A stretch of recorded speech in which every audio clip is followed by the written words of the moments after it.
I pray that all the Muslims will benefit from this work, and that it will be a source of blessings in both worlds for Bruges instructors, Olim online team and volunteers who participated in it in any way. Amin. السلام علیکم ورحمۃ اللہ وبرکاتہ۔ بسم اللہ الرحمن الرحیم، الحمد للہ والصلاۃ والسلام علی رسول اللہ، اما بعد۔ ابھی آپ کا حدیث کا پیریڈ تھا نا شیخ عبید کا؟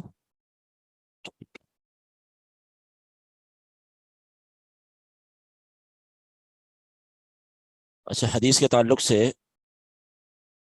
ایک اصول حدیث کا ایک سبجیکٹ ہے، ابھی کلاس میں ہم انشاءاللہ اس موضوع کے حوالے سے کچھ بات کریں گے، اس کا ایک تعارف آپ کے سامنے رکھا جائے گا انشاءاللہ۔ علوم شریعہ کے کئی ایک فنون ہیں جو قرآن اور حدیث کو سمجھنے، محفوظ رکھنے کے حوالے سے سیکھے اور سکھائے جاتے ہیں۔ انہی مضامین میں ایک مضمون ہے اصول التخریج و دراست الاسانید۔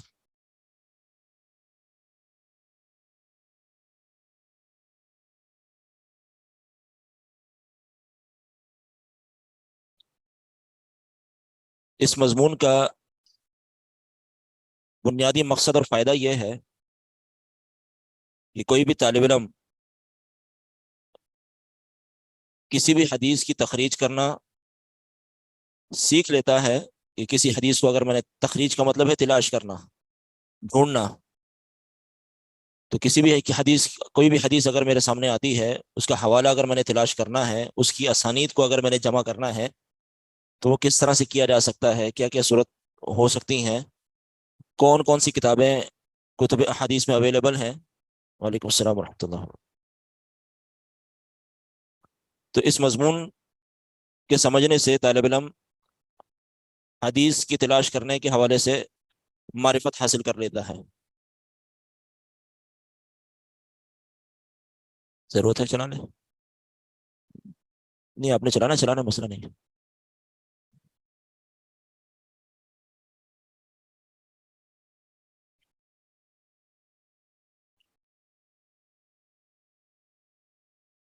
تخریج کا مطلب ہوتا ہے تلاش کرنا، ڈھونڈنا۔ اصول تخریج کا مطلب ہوا حدیث کو تلاش کرنے کے اصول کیا کیا ہو سکتے ہیں، کون کون سے طریقے ہو سکتے ہیں حدیث کو تلاش کرنے کے۔ ہم بحیثیت طالب علم یہ بات اچھی طرح جانتے ہیں کہ کسی بھی حدیث کے دو حصے ہوتے ہیں۔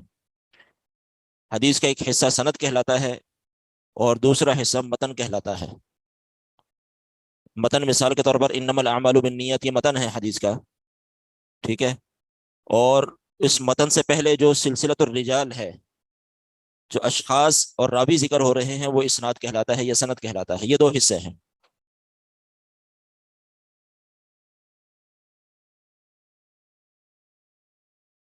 جب حدیث کو ہم تلاش کر لیتے ہیں اور کتب احادیث سے، مختلف جگہوں سے اس کی اسانید کو ہم جمع کر لیتے ہیں، تو پھر اس کے بعد دوسرا مرحلہ آتا ہے دراست الاسانید کا۔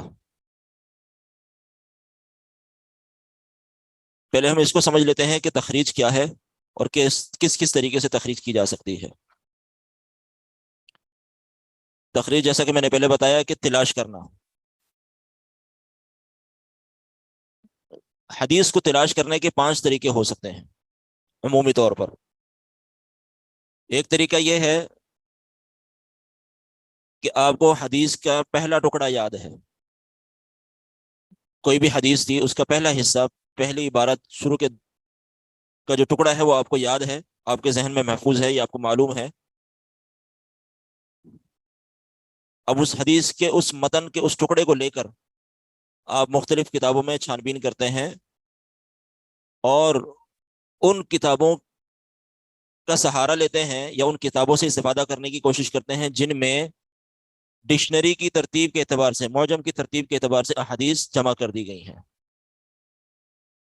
اب آج کل جو بھی کتاب آپ اٹھا لیں حدیث کی، تو ہر حدیث کی، بلکہ ہر کتاب کے آخر میں آپ کو اس کی فہرست ملتی ہے۔ اب فہرست میں بھی جدت آتی جا رہی ہے۔ اب وہ فہرست موضوع کے اعتبار سے بھی ہوتی ہے، وہ فہرست اس کتاب میں موجود احادیث کے راویوں کے حساب سے بھی ہوتی ہے، اس فہرست کے اندر جو ہے اشعار کی فہرست بھی الگ ہوتی ہے، ٹھیک ہے؟ تو جب حدیث کا ٹکڑا ہمیں معلوم ہوتا ہے تو ہم کیا کرتے ہیں، ہم پھر ان فہرستوں کی طرف جاتے ہیں اور اس ٹکڑے کے حساب سے ہم اپنے جو مطلوبہ حدیث ہے اس کو ڈھونڈنے کی کوشش کرتے ہیں، اس کے حوالے تلاش کرتے ہیں۔ مثال کے طور پر کوئی ایک حدیث ہمیں ملی، ہم نے اس کے حوالہ ڈھونڈنا شروع کیا اور ان کتابوں سے استفادہ کیا جو معاجم موجم یا ڈکشنری کے طرز پر لکھی گئی ہیں۔ اب ان کتابوں سے فائدہ کیا ہوتا ہے کہ ان کتابوں کے ذریعے سے یا تو ان کتابوں میں اصل مصادر جو ہیں، یعنی جو کتب احادیث ہیں، ان کا حوالہ ملے گا آپ کو۔ جیسے کہ ایک بڑی مشہور کتاب ہے المعجم المفہرس لالفاظ الحدیث، ایک معجم المفہرس لالفاظ القرآن ہے، قرآن آیات تلاش کرنے کے لیے الگ ایک کتاب ہے المعجم المفہرس لالفاظ القرآن، اور ایک ہے المعجم مفہرس لالفاظ الحدیث۔ اس میں کیا کرتے ہیں کہ ہم الفاظ کے ذریعے سے، عبارت کے ذریعے سے ہم حدیث کو تلاش کرتے ہیں۔ اس میں کیا ہے المعجم المفہرس کے اندر کہ آپ کو حوالے مل جائیں گے کہ یہ جو آپ حدیث تلاش کر رہے ہیں، یہ حدیث ان الفاظ کے ساتھ آپ کو فلاں فلاں فلاں کتاب میں مل سکتی ہے، آپ کو کتاب تک پہنچنا آسان ہو گیا، ٹھیک ہے؟ یا پھر آپ کو راوی معلوم ہے، صحابی کا آپ کے ذہن میں ہے کہ یہ فلانے صحابی کی ایک روایت ہے، لیکن الفاظ کیا ہیں معلوم نہیں ہے، یا پوری حدیث معلوم نہیں ہے، راوی معلوم ہے۔ تو پھر ہم کیا کرتے ہیں اپنے کام کو آسان کرتے ہوئے، کیونکہ محدثین نے ہر طریقے سے علم کو جمع کر کے ہمارے لیے آسانی کر دی ہے، محدثین نے ساری محنت جو ہے اپنی زندگی میں کر لی۔ جب ہم کسی راوی کے حساب سے حدیث کو ڈھونڈتے ہیں تو ہم کون سی کتابوں کا کی طرف رجوع کرتے ہیں؟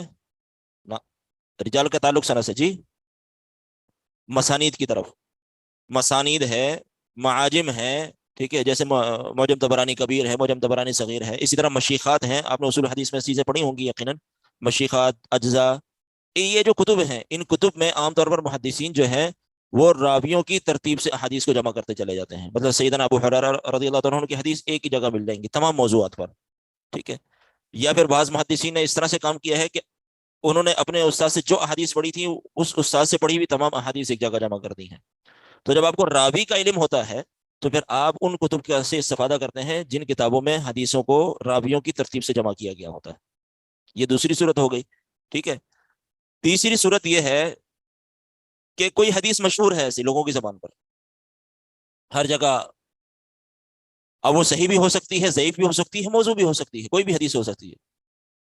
ہم جیسے مثال کے طور پر ایک مشہور ترین حدیث ہے، ہر جگہ وہ آپ کو ملتی ہے، چاہے وہ دنیاوی تعلیم ہو وہاں پر بھی وہ حدیث سنائی جاتی ہے کہ جی علم حاصل کرو چاہے چین جانا پڑے، ٹھیک ہے؟ اس طرح کی کئی ایک احادیث ہیں۔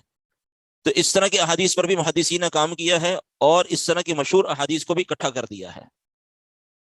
جیسے اللہ المتناثرہ یہ کتاب ہے، اس میں وہ تمام احادیث جو اس دور میں مشہور تھیں، لوگوں کی زبان زد عام تھیں، انہوں نے وہاں اکٹھی کر دی، سند کے ساتھ صحیح اور ضعیف تمام ایک جگہ جمع کر دی، تاکہ بعد میں آنے والا شخص اگر اس کو حدیث کو سننے کو ملتی ہے ایسی، وہ یہاں آ کر اس حدیث کی تحقیق کر سکتا ہے، اس کی حقیقت کو سمجھ سکتا ہے، جان سکتا ہے، ٹھیک ہے؟ تیسری صورت یہ ہو سکتی ہے موضوع، آپ کو موضوع معلوم ہے، موضوع کے حساب سے آپ کے ذہن میں بات ہے کہ جی میں نے اس موضوع پہ مجھے احادیث اکٹھی کرنی ہے، نماز کا موضوع ہے، روزے کا موضوع ہے، یا معاملات کے حوالے سے کوئی موضوع ہے، آپ نے ایسی صورت میں کیا کرنا ہے؟ ان کتابوں سے استفادہ کرنا ہے جن کتابوں میں احادیث جو ہیں وہ فقہی ابواب کی صورت میں مرتب کی گئی ہیں، جن میں مشہور ترین کتب تو کتب ستہ ہیں، صحیح بخاری ہو گیا، صحیح مسلم ہے، اور باقی سنن اربعہ ہیں، یہ اور اس طرح کے اور کئی کتب احادیث ہیں جن میں احادیث کو ابواب کے تحت، فقہی ابواب کے تحت جمع کر دیا گیا ہے۔ کتاب الصلاۃ کے اندر نماز سے متعلق جتنی احادیث محدثی نے جمع کر دی، تو موضوع کے حساب سے اگر حدیث ڈھونڈنی ہے تو ہم ان کتابوں سے استفادہ کر سکتے ہیں، ٹھیک ہے؟ پانچویں صورت کیا ہے؟ کوئی حدیث ہمارے سامنے آئی، ٹھیک ہے؟ اس حدیث کی حالت اور کنڈیشن کو دیکھ کر ہم پہلے پہچاننے کی کوشش کریں کہ یہ کس کیفیت کی حدیث ہے، اور اس کی حالت اور کنڈیشن یا اس کی کیفیت دو طرح سے ہو سکتی ہے، اس کے متن میں یا اس کے سند میں۔ کیفیت اور حالت سے کیا مراد ہے، کنڈیشن سے کیا مراد ہے؟ مراد یہ ہے حدیث میں نے پڑھی، حدیث پڑھنے کے بعد، متن پڑھنے کے بعد مجھے اندازہ ہوا یہ حدیث معلل معلوم ہو رہی ہے، یہ شاذ معلوم ہو رہی ہے، ٹھیک ہے نا؟ یہ فن انسان اس چیز میں بھی ماہر ہو جاتا ہے، لیکن ایک بڑے مطالعے کے بعد. لیکن یہ چیز ایک موجود ہے کہ جب انسان کثرت سے احادیث کا مطالعہ کرتا ہے اور تحقیق کرتا ہے اور زندگی اس میں کھپا دیتا ہے، تو پھر وہ حدیث کے متن کو دیکھ کر، سند کو دیکھ کر بھی پہچان لیتا ہے کہ حدیث کس کنڈیشن کی ہے یا کیسی ہو سکتی ہے. یا سند میں کوئی ایسے، جیسے کہ آپ نے لطائف الاسناد پڑھے ہیں، لطیفے اسناد کے سند ہے، سلسلہ سند ہوتا ہے، اس میں بہت ساری آپ کو انوکھی چیزیں ملتی ہیں.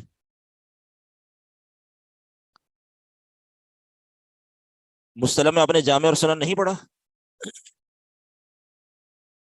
کتب الجوامع وہ کتابیں ہیں جن میں محدثین نے دین سے متعلق تمام ابواب دین سے متعلق جو حدیث کو جمع کر دیا ہے. یعنی صرف اس میں مسائل نہیں ہیں، اس میں بلکہ عقیدہ، تفسیر، یہ ساری چیزیں شامل ہیں. اور سنن سے مراد وہ کتب احادیث ہیں جس میں محدثین نے تفسیر وغیرہ ان سارے موضوعات کو چھوڑ کر جو فقہی مضامین ہیں، نماز، روزہ، حج، زکوٰۃ، عبادات سے متعلق ان احادیث کو جمع کیا، اس کو سنن کہتے ہیں. خیر، سند کے اندر ہم بعض دفعہ پڑھتے ہیں کہ سند کے اندر ایک راوی ہے، وہ جو اپنے استاد سے روایت کر رہا ہے، وہ استاد اس کا بیٹا ہے، تو یہ روایت الآباء عن الابناء کہلاتی ہے. ٹھیک ہے، استاد اپنے شاگرد سے کوئی حدیث روایت کر رہا ہوتا ہے، اور اس طرح کی اور بہت ساری چیزیں.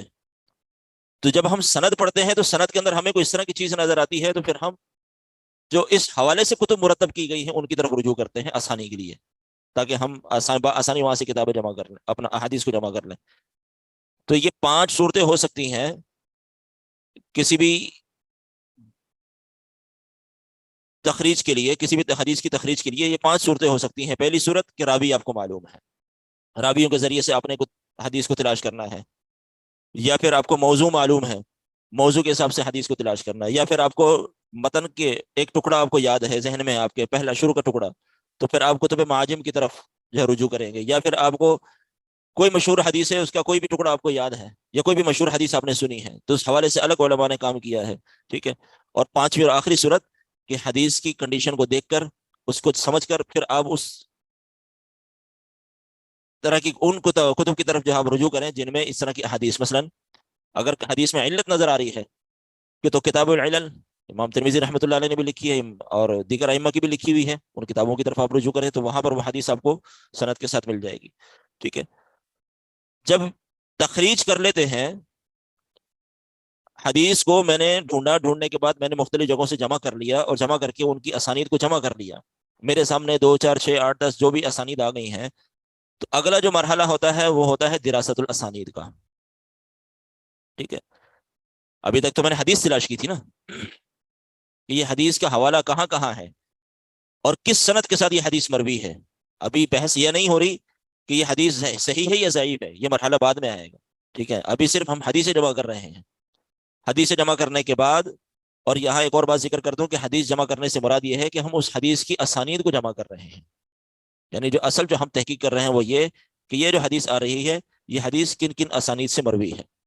اسانید کو جمع کرنے کے بعد جو دوسرا اور اہم مرحلہ ہے، اور جو اس پہلے مرحلے سے زیادہ مشکل ہے، وہ آتا ہے دراست الاسانید کا.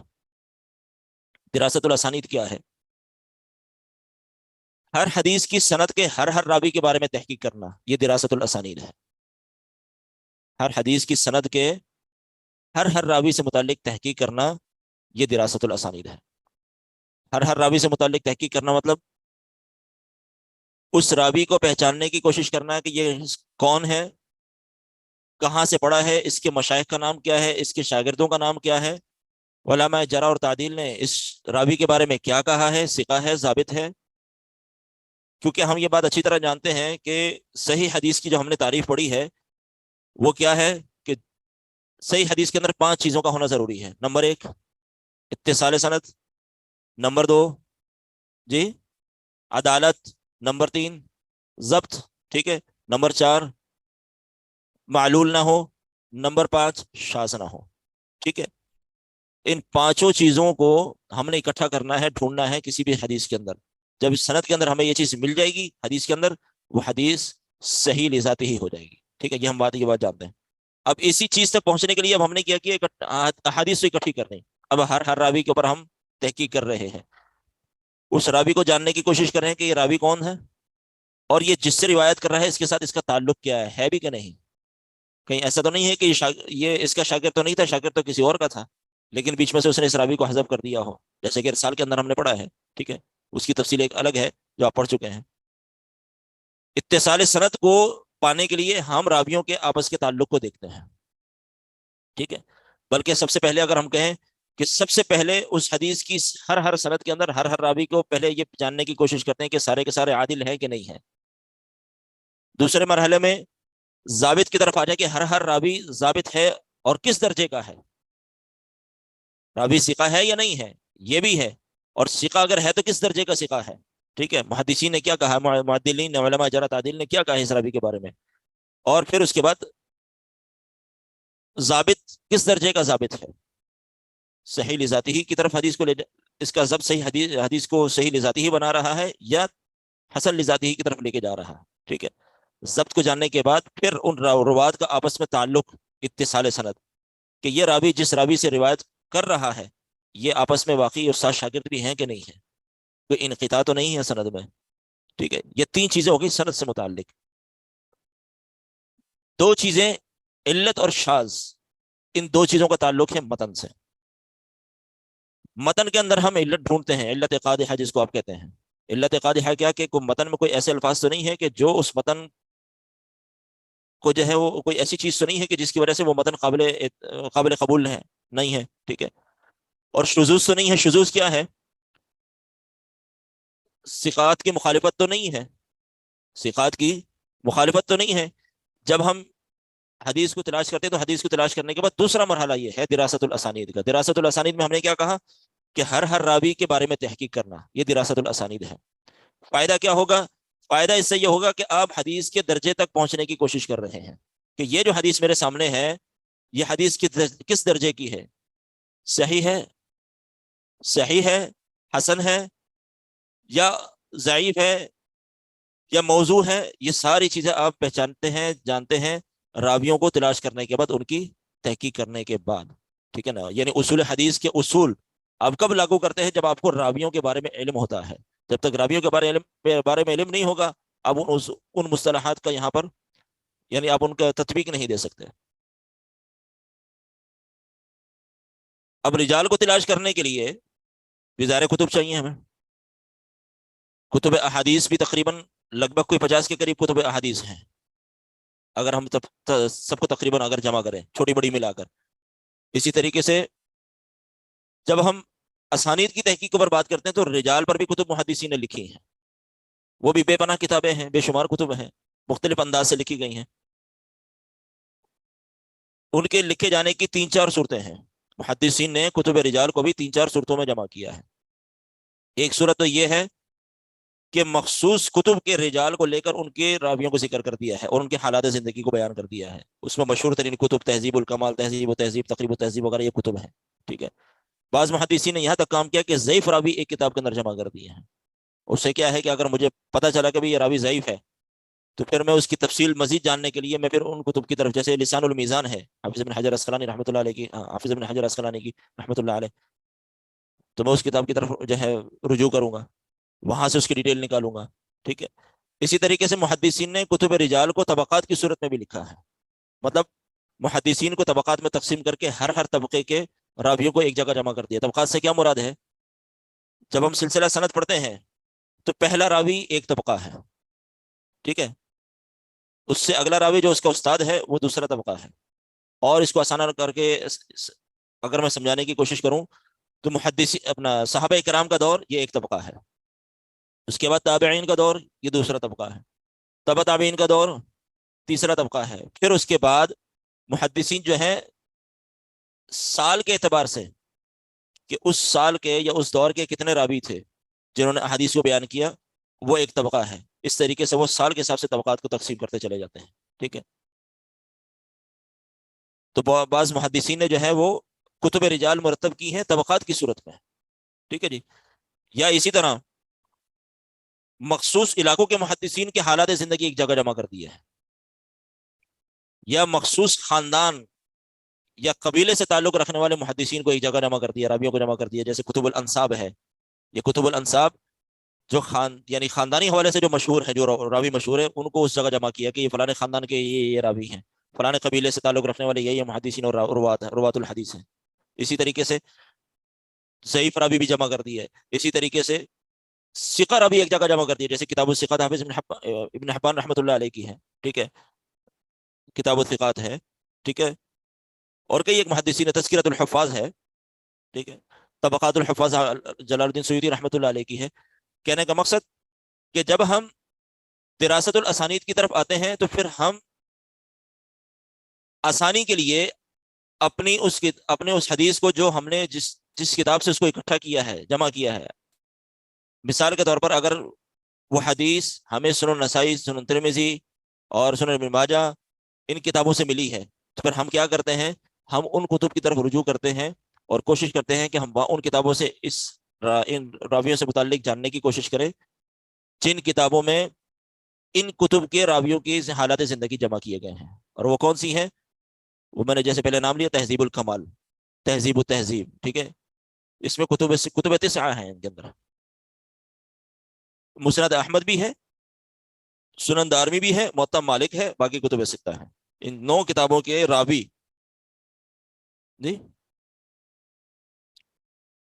نہیں نہیں نہیں نہیں نہیں، آپ وہ متن کی طرح، میں اسانید کی بات کر رہا ہوں، میں اسانید کی بات کر رہا ہوں۔ یہ 9 کتب ہیں، ان کتب احادیث کی راویوں کی اگر آپ تفصیل جاننا چاہتے ہیں، حالات زندگی جاننا چاہتے ہیں، تو آپ کو تہذیب الکمال، تقریب التہذیب، لسان المیزان، میزان الاعتدال، یہاں پر آپ کو ان راویوں کے حالات زندگی مل جائیں گے آسانی سے، ٹھیک ہے، تو وہ اتصال سند پہچاننا بھی آسان ہو جائے گا، مشکل نہیں رہے گا، کیونکہ اس سے فائدہ کیا ہوگا کہ جب ہم یہاں جائیں گے کہ جب سنن نسائی کے کون کون، امام نسائی رحمۃ اللہ علیہ کے کون کون اساتذہ تھے اور ان کے کیا کیا تھے، وہ تفصیل بھی آپ کو وہاں مل رہی ہوگی۔ کہنے کا مقصد، جی ساری تفصیل موجود ہوتی ہے۔ کہنے کا مقصد اصول تخریج اور دراست الاسانید، یہ جو فن ہے، یہ فن ہمیں فائدہ کیا دیتا ہے اگر ہم اس کو سمجھ لیں اور پھر اس کو عملی طور پر بھی اپنانے کی، حالانکہ یہ ایک زندگی بھر کی ایک محنت ہوتی ہے جو ہمیں کرنی پڑتی ہے اور کرنی ہوگی اگر ہم چاہتے ہیں کہ اس فن میں آگے بڑھیں، کیونکہ محدثین اپنی زندگیاں لگا دیتے ہیں اس کام میں، تب جا کے جو ہے وہ کچھ ہمیں ملتا ہے، کچھ حاصل ہوتا ہے۔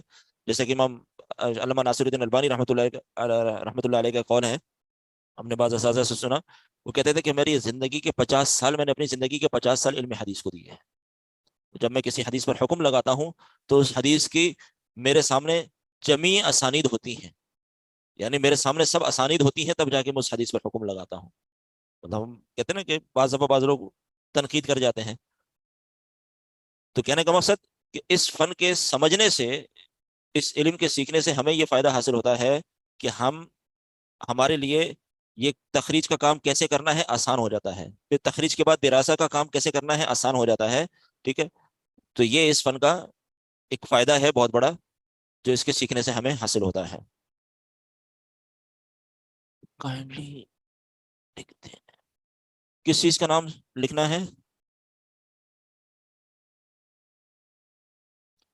تو یہ تھوڑا سا ایک تعارف تھا آپ کے حدیث کے موضوع سے متعلق، تو میں نے کہا آج آپ کے استاد بھی نہیں ہیں، طبیعت صحیح نہیں، ان کی دعا کیجیے اللہ پاک ان کو شفا کامل عاجل عطا فرمائے۔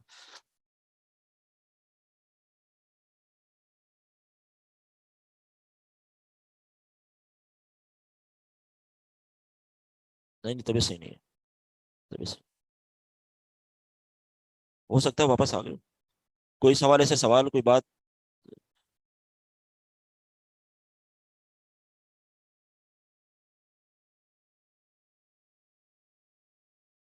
کون سا؟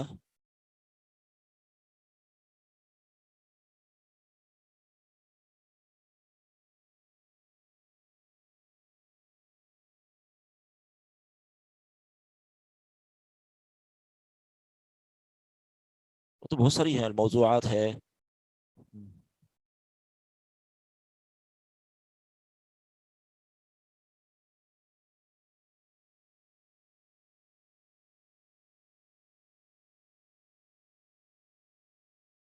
چلو، نہیں مجھے آپ کی بات پوری طرح سمجھ نہیں ہے، 3 بکس جو آپ نے بتائی،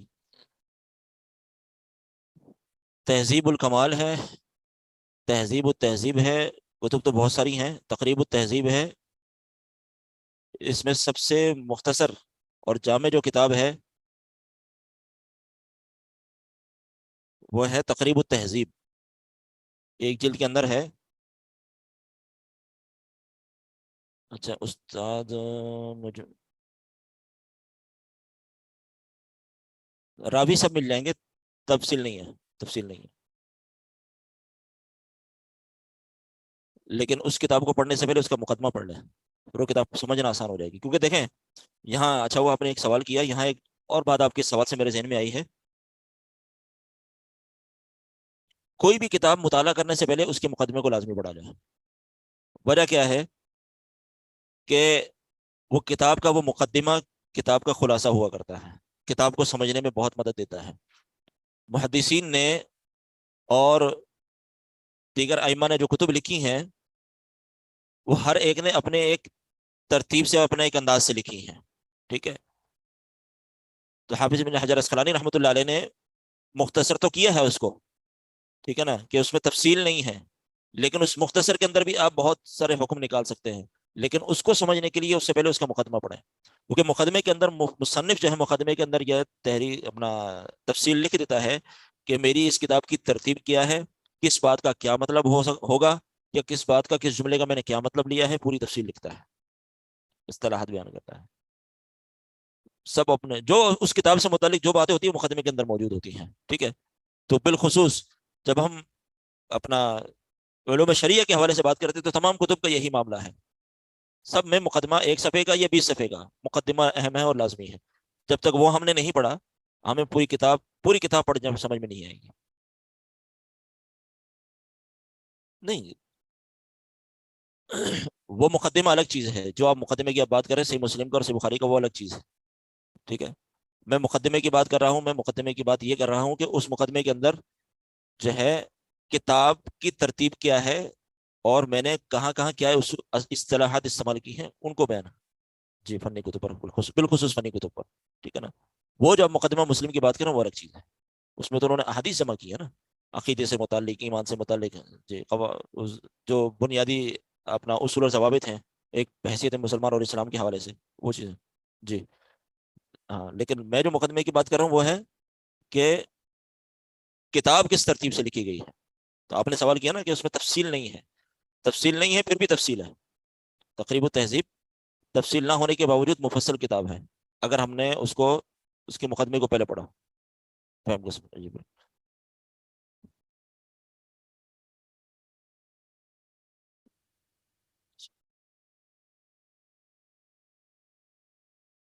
المعجم المفہرس.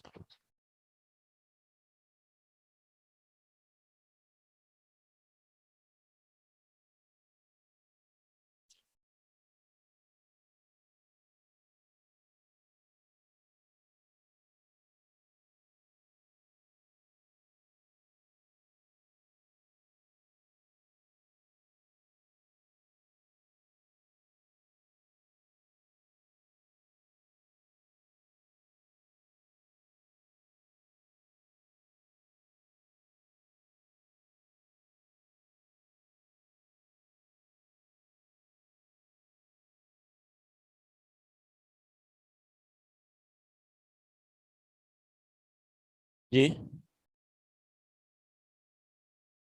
تخریج الحدیث کے بارے میں ایک بار ریپیٹ کر دیں. تخریج الحدیث میں نے کہا ہے کہ تخریج کا مطلب ہے تلاش کرنا، حدیث کو ڈھونڈنا.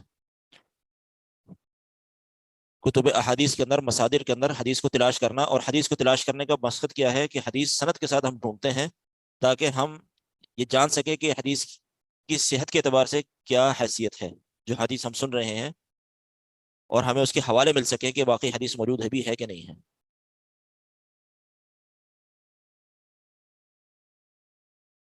ہر کتاب کو موجود ہے. کون سے؟ ہم، ہم،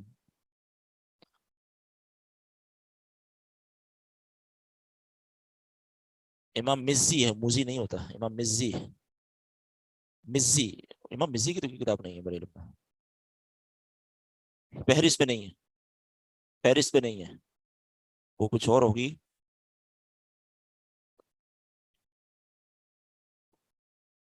جی بالکل ہے. کچھ پوچھ رہے ہیں؟ جی شیخ، جی بولیں. اکثر جب ہم لوگ آن لائن کوئی احادیث تلاش کر رہے ہوتے ہیں جی تو نمبر جو دیا ہوا ہوتا ہے اکثر اس نمبر پہ موجود نہیں ہوتی ہیں. جی جی تو اگر کہیں پہ کوئی ہم لوگوں سے پوچھتا ہے اور ہم ان کو بتاتے ہیں کوئی حدیث، تو پھر وہ کہتے ہیں کہ یہ آپ نے حدیث صحیح نہیں بتائی کیونکہ وہ اس نمبر پہ تو کوئی اور حدیث موجود ہے. تو یہ ترتیب جو چینج ہوتی ہے وہ کس حساب سے چینج ہوتی ہے کہ اگر ہمارے پاس جو ہے وہ فار ایگزامپل اگر کسی میں دی ہوئی ہوتی ہے کہ صحیح مسلم حدیث نمبر جی 1554، لیکن وہ وہاں پہ اگر وہ تلاش کر رہے ہوتے ہیں کہیں پہ تو وہ صحیح. اس نمبر پہ نہیں آتی. دیکھیں یہ جو آپ کا سوال ہے نا کہ حدیث نمبر ہمیں کچھ ملتا ہے لیکن ہم جب اس جگہ پر جاتے ہیں وہ حدیث نمبر ہمیں نہیں ملتا. پہلی بات تو یہ سمجھ لیں کہ جب محدثین نے کتب احادیث لکھی تھی تو نمبرنگ نہیں کی تھی. ٹھیک ہے, شماریات نہیں لگائے تھے کہ 1 2 3 4. یہ نمبرنگ جو ہونی شروع ہوئی ہے یہ ابھی یہ سمجھ لیں کہ اس صدی سے یہ شروع ہونی شروع ہوئی ہے. یعنی محدثین اپنا جو اس میں سب سے مشہور ترین احمد شاکر, فواد عبد الباقی, یہ 2 علماء اس صدی کے جو ہے مشہور ہیں اس حوالے سے کہ انہوں نے کتب احادیث میں نمبرنگ کرنا شروع کی. اور تیسرا ایک نام اور ہے, یہاں پر یہ ذہن میں رکھیں بات کہ غالباً 3 یا 4 طرح سے نمبرنگ ہوتی ہے. ٹھیک ہے, جب نمبرنگ ہوتی ہے وہاں نمبر بتایا جائے کہ حدیث نمبر یہ ہے تو یا تو فواد عبد الباقی کی ترتیب ہوگی یا احمد شاکر کی ترتیب ہوگی, اور 1 2 چیزیں اور ہیں میرے ذہن میں نہیں ہے اس وقت. تو نمبرنگ بھی 3 یا 4 طرح کی ہے. تو ضروری نہیں ہے کہ آپ کو جو نمبر آپ نے دیکھا ہے وہ نمبر آپ کو ملے. ہو سکتا ہے کہ آپ نمبر دیکھا فواد عبد الباقی کا, لیکن جس کتاب کا آپ مطالعہ کرنے گئی ہیں یا ڈھونڈ رہی ہیں تلاش کر رہی ہیں وہ کتاب ہو, اس کتاب کے اندر ترتیب ہو احمد شاکر کی. اور بلکہ اب تو اور آسانی ہو گئی ہے کہ اگر ہم یہ دارالسلام یا بلکہ بیروتی کتب کا اگر ہم دیکھیں تو ان میں جو حدیث کی نمبرنگ ہوتی ہے وہ نیچے تفصیل بھی دی ہوتی ہے. مطلب اگر کتاب کی ایک ترتیب کا جو نمبر چل رہا ہے, شمار چل رہا ہے, سیریل نمبر جو چل رہا ہے وہ مثال کے طور پر فواد عبد الباقی کا ہے, تو نیچے ساتھ میں یا اوپر کہیں لکھا ہوا بھی ہوتا ہے کہ احمد الباقی کے جو ہے ترتیب کے حساب سے یہ نمبر, یہ حدیث, اس حدیث کا نمبر یہ ہے. مثال کے طور پر آپ نے پڑھا 1500 نمبر, ٹھیک ہے, اس کے ساتھ لکھا ہوا ہوگا کہ باقی کی ترتیب کے حوالے سے یہ حدیث 1518 نمبر پہ ہے. ٹھیک ہے جی, تو یہ ایک فرق آتا ہے. تو وہ صرف یہ سمجھنے کی ضرورت ہے کہ یہ نمبر کی ترتیب کس عالم کی مرتب کی ہوئی ہے. اصل بات اس میں یہ ہے.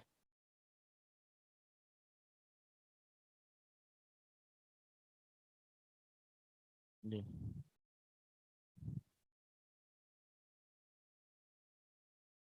نہیں نہیں نہیں, جو حدیث کی نمبرنگ ہوتی ہے وہ پہلی حدیث سے لے کے آخری حدیث تک سلسلہ وار چلتا ہے.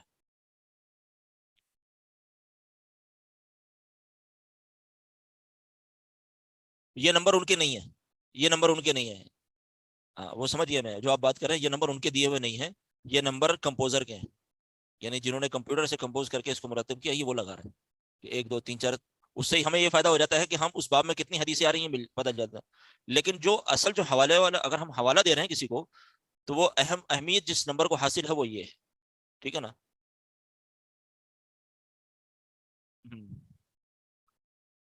نہیں فی کی ترتیب نہیں ہے اس میں, ہاں کسی نے بنا دی ہوگی.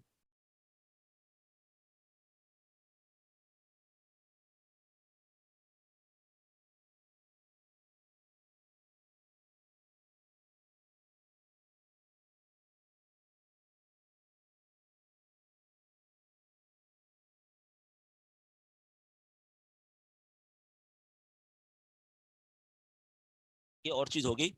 ویسے شیخ البانی رحمۃ اللہ علیہ کی جو کتب ہے نا سلسلہ صحیحہ اور سلسلہ ضعیفہ, اس کی فہرست تیار کی ہے ان کے اپنے شاگرد ہی سلیم الہلالی. شیخ سلیم الہلالی مشہور عالم دین ہیں انہوں نے. اور نہیں نہیں, مشہور حسن سلمان نے نہیں, مشہور حسن سلمان بھی ان کے شاگرد ہیں لیکن مشہور حسن سلمان نہیں, سلیم ہلالی نے. اور یہ آج سے کافی سال پرانی بات ہے, شاید ہو سکتا ہے کام مکمل ہو گیا نہیں ہو گیا مجھے معلوم نہیں ہے, لیکن آدھا کام ہوا تھا اس وقت. تقریباً 8 سال پرانی بات بتا رہا ہوں شاید میں, لگ بھگ ایسے ہی ہے. تو میرے خیال میں جلدیں بھی مجھے یاد نہیں رہی ہیں اب اس وقت, کام بہرحال آدھا ہوا تھا. میں بات کر رہا ہوں شیخ سلیم ہلالی کی جو انہوں نے کام کیا تھا, اور ان کا وہ کام پہنچا تھا غالباً سین یا شین تک پہنچا تھا ابھی. یعنی وہ حروف تہجی کے حساب سے لے کے چلتے ہیں نا ڈکشنری کی ترتیب سے. سر مسلم کی نمبرنگ میں بہت ویریشن, یہ جو ویریشن آپ پوچھ رہے ہیں یہ اس کا جواب میں ابھی دے چکا ہوں. یہ ویریشن صرف صحیح مسلم نہیں ہے، ہر کتاب کے حوالے سے آپ کو ملے گا. صحیح مسلم کی جو نمبرنگ ہے اس میں بھی ان دونوں تینوں کا نام آتا ہے، فواد عبد الباقی اور احمد شاکر کا. اسی طرح صحیح مسلم میں بھی آتا ہے، بلکہ اب تو کتب ستہ، کیونکہ کتب ستہ مشہور ہے اس حوالے سے، حوالے عام طور پر ان کتابوں کے دیے جاتے ہیں، تو ان کی نمبرنگ میں فرق اس وجہ سے آتا ہے. تو ویریشن بہت زیادہ نہیں ہے، 3 تک ہوں گی زیادہ سے زیادہ میرے خیال میں. میں انشاءاللہ اگر آئندہ موقع ملا تو میں آپ کا یہ تفصیلی جواب لے کر آؤں گا انشاءاللہ اس حوالے سے. ٹھیک ہے جی. سبحانک اللہم وبحمدک، اشہد ان لا الہ الا انت استغفرک. This video is optimized by Alim Online. السلام علیکم ورحمۃ اللہ وبرکاتہ. الحمد للہ رب العالمین والعاقبۃ للمتقین والصلاۃ والسلام علی اشرف الانبیاء والمرسلین نبینا محمد وعلی آلہ وصحبہ اجمعین. اما بعد فاعوذ باللہ من الشیطان الرجیم. بسم اللہ الرحمن الرحیم. رب اشرح لی صدری ویسر لی امری واحلل عقدۃ من لسانی یفقہوا قولی.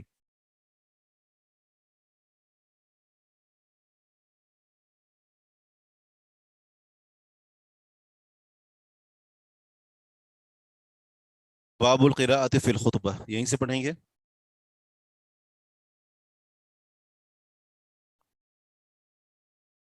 نہیں یہ ہم نے پڑھ لی تھی حدیث، اس کی مکمل شرح بھی کی تھی، اور اس کے بعد 1410 وہ بھی پڑھ لی تھی.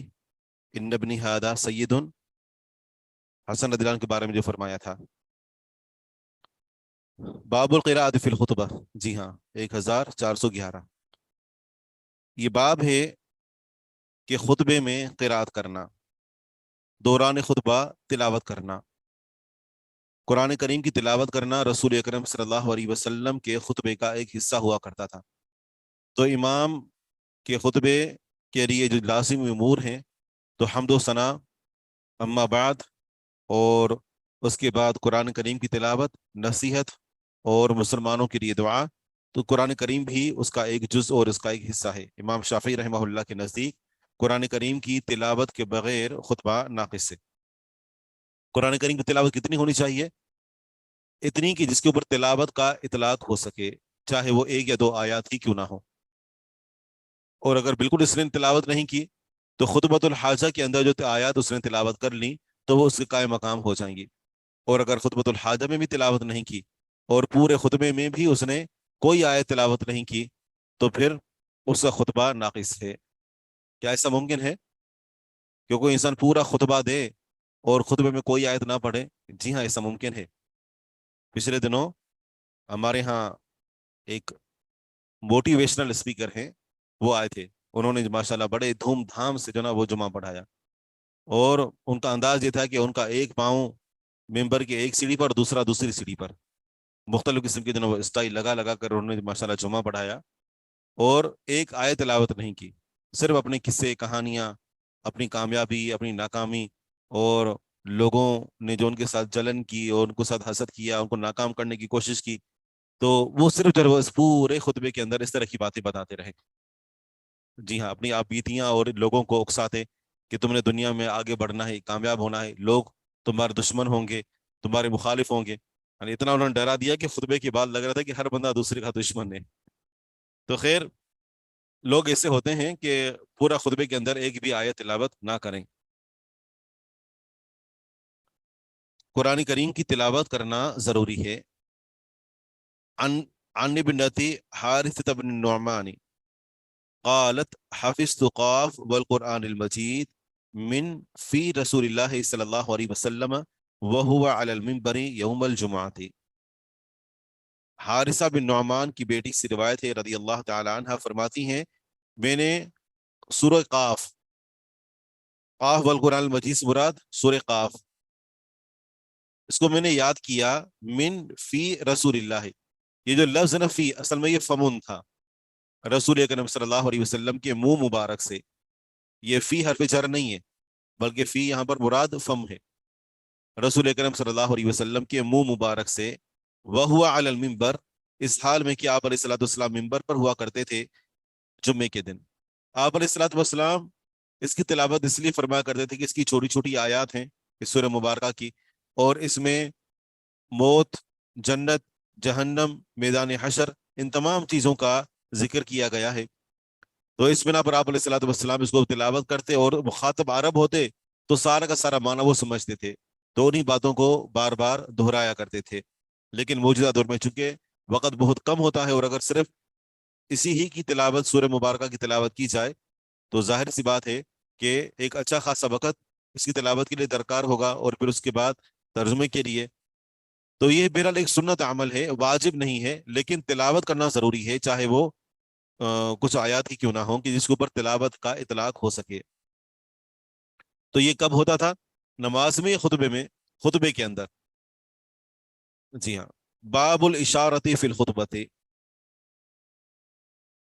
حدیث کا نمبر ہے 1412۔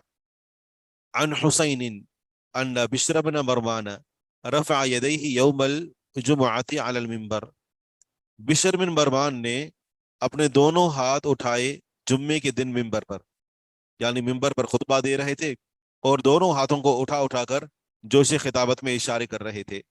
فَسَبَّهُ عُمَارَةُ بْنُ رُوَيْبَةَ الثَّقَفِيُّ، تو عمارہ بن ربیبہ الثقفی رضی اللہ عنہ نے ان کی مذمت کی، ان کو برا بھلا کہا، اور فرمایا کہ ما زاد رسول اللہ صلی اللہ علیہ وسلم علی ھذا، رسول اللہ صلی اللہ علیہ وسلم نے اس سے بڑھ کر اضافہ نہیں کیا۔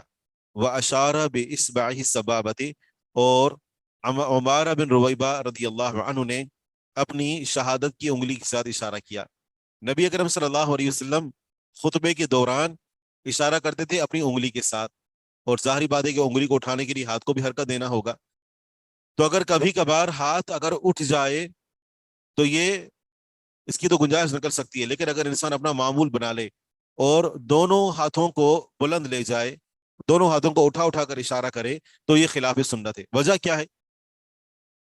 یہ غیر سنجیدگی کے اوپر دلال کرتا ہے، ٹھیک ہے نا، اس کے اندر ایک قسم کا تصنع ہے، اور اسی طرح یہ لوگوں کی توجہ نصیحت سے بڑھ کر اپنے ہاتھوں کی طرف دلانا ہے۔ یعنی بندہ اگر اپنے ہاتھوں کو عجیب و غریب حرکتیں دے گا، ہاتھوں کو اٹھا اٹھا کر اوپر جو ہے وہ چیخ چیخ کر تقریر کر رہا ہوگا، جو اسے خطابت میں دونوں ہاتھوں کو بلند کر لے گا، تو لوگوں کی توجہ باتوں سے ہٹ کر اس کے ہاتھوں کی طرف چلی جائے گی۔ تو رسول اکرم صلی اللہ علیہ وسلم کا طرز عمل یہ تھا کہ سمجھانے کے لیے شہادت کی انگلی سے اشارہ کیا کرتے تھے۔ یہ سنت، اس پر عمل ہونا چاہیے۔ آگے حدیث کا نمبر ہے 1413۔ باب ہے باب نزول الامام علی المنبر قبل فراغه من الخطبة وقطعه کلامه ورجوعه الیہ یوم الجمعہ۔ باب نزول الامام علی المنبر، یہ باب ہے کہ امام کا منبر سے اترنا قبل فراغه من الخطبہ، خطبے سے فارغ ہونے سے پہلے، دوران خطبہ ہی امام منبر سے نیچے اتر آئے، وقطعه کلامہ، اور اپنے کلام کو منقطع کر دے، اپنے کلام کو کاٹ دے، گفتگو کو ترک کر دے، خطبے کو بیچ میں چھوڑ دیا، منبر سے نیچے اتر آئے، گفتگو کو چھوڑ دیا، وَرُجُوعِهِ إِلَيْهِ، اور اس کی طرف واپس جانا، دوبارہ منبر پر چڑھنا اور دوبارہ سے اپنی بات جہاں پر روکی تھی وہیں سے اپنی گفتگو کو آگے جاری رکھنا جمعے کے دن۔ کیا ایسا کرنا جائز ہے؟ جی ہاں۔ عن عبداللہ بن بریدہ عن ابیہ قال کان النبی صلی اللہ علیہ وسلم یخطب، نبی اکرم صلی اللہ علیہ وسلم خطبہ دے رہے تھے۔ وجاء الحسن والحسین رضی اللہ عنہما وعلیہما قمیصان احمران یعطران فیہما، تو حسن اور حسین رضی اللہ عنہما آئے، ان دونوں کے اوپر دو سرخ قمیصیں تھیں، یعطران فیہما، وہ ان دونوں قمیصوں کے اندر اٹک رہے تھے، یا ان دونوں قمیصوں کے اندر الجھ رہے تھے۔ فنزل النبی صلی اللہ علیہ وسلم فقطع کلامہ، نبی اکرم صلی اللہ علیہ وسلم اتر آئے، کلام کو کاٹ دیا۔ فحملہما، آپ علیہ الصلوۃ والسلام نے ان دونوں کو اٹھایا، ثم عاد الی المنبر، پھر منبر کی طرف واپس تشریف لے گئے۔ ثم قال، پھر فرمایا، صدق اللہ انما اموالکم و اولادکم فتنہ، اللہ تعالیٰ نے سچ بولا ہے کہ تمہارا مال اور تمہاری اولادیں آزمائش ہیں۔ رأیت ہذین یعطران فی قمیصیہما، میں نے ان دونوں کو دیکھا کہ یہ دونوں الجھ رہے تھے اپنی قمیصوں میں۔ فلم اصبر، تمہیں صبر نہ کر سکا، حتی قطعت کلامی فحملتہما، یہاں تک کہ میں نے اپنے کلام کو کاٹ دیا، بس میں نے ان دونوں کو اٹھایا۔ آپ علیہ الصلوۃ والسلام بالخصوص بچوں کے معاملے میں ویسے تو پوری امت کے لیے رحیم ہے، وکان بالمؤمنین رحیما، لیکن بالخصوص جو امت کا کمزور طبقہ ہے، جس طرح بچے ہیں، عورتیں ہیں، تو آپ علیہ الصلوۃ والسلام ان کے اوپر سب سے بڑھ کر مشفق اور مہربان تھے۔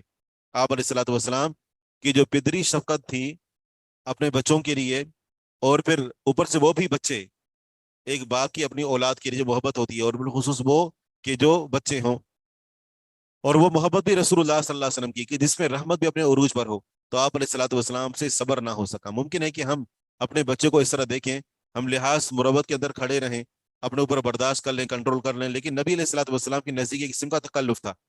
آپ علیہ الصلوۃ والسلام اترے اور جا کر ان کو اٹھایا اور واپس تشریف لے کر آئے اور دوبارہ سے خطبے کو جاری رکھا۔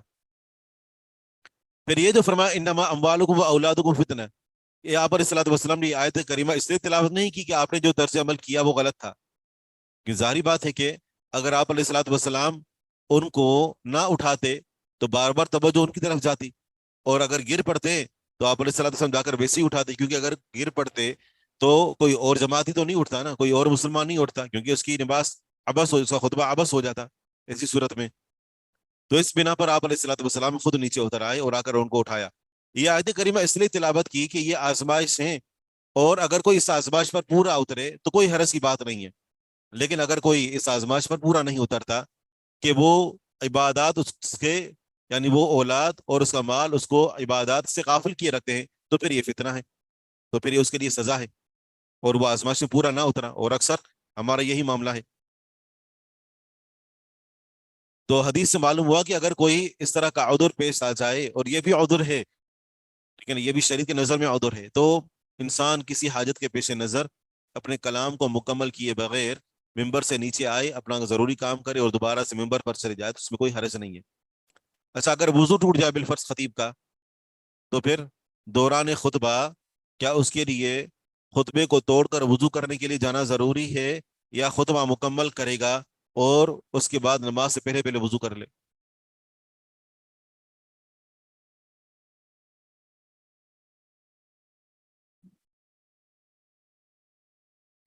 خطبے کے لیے باوضو ہونا ضروری نہیں ہے۔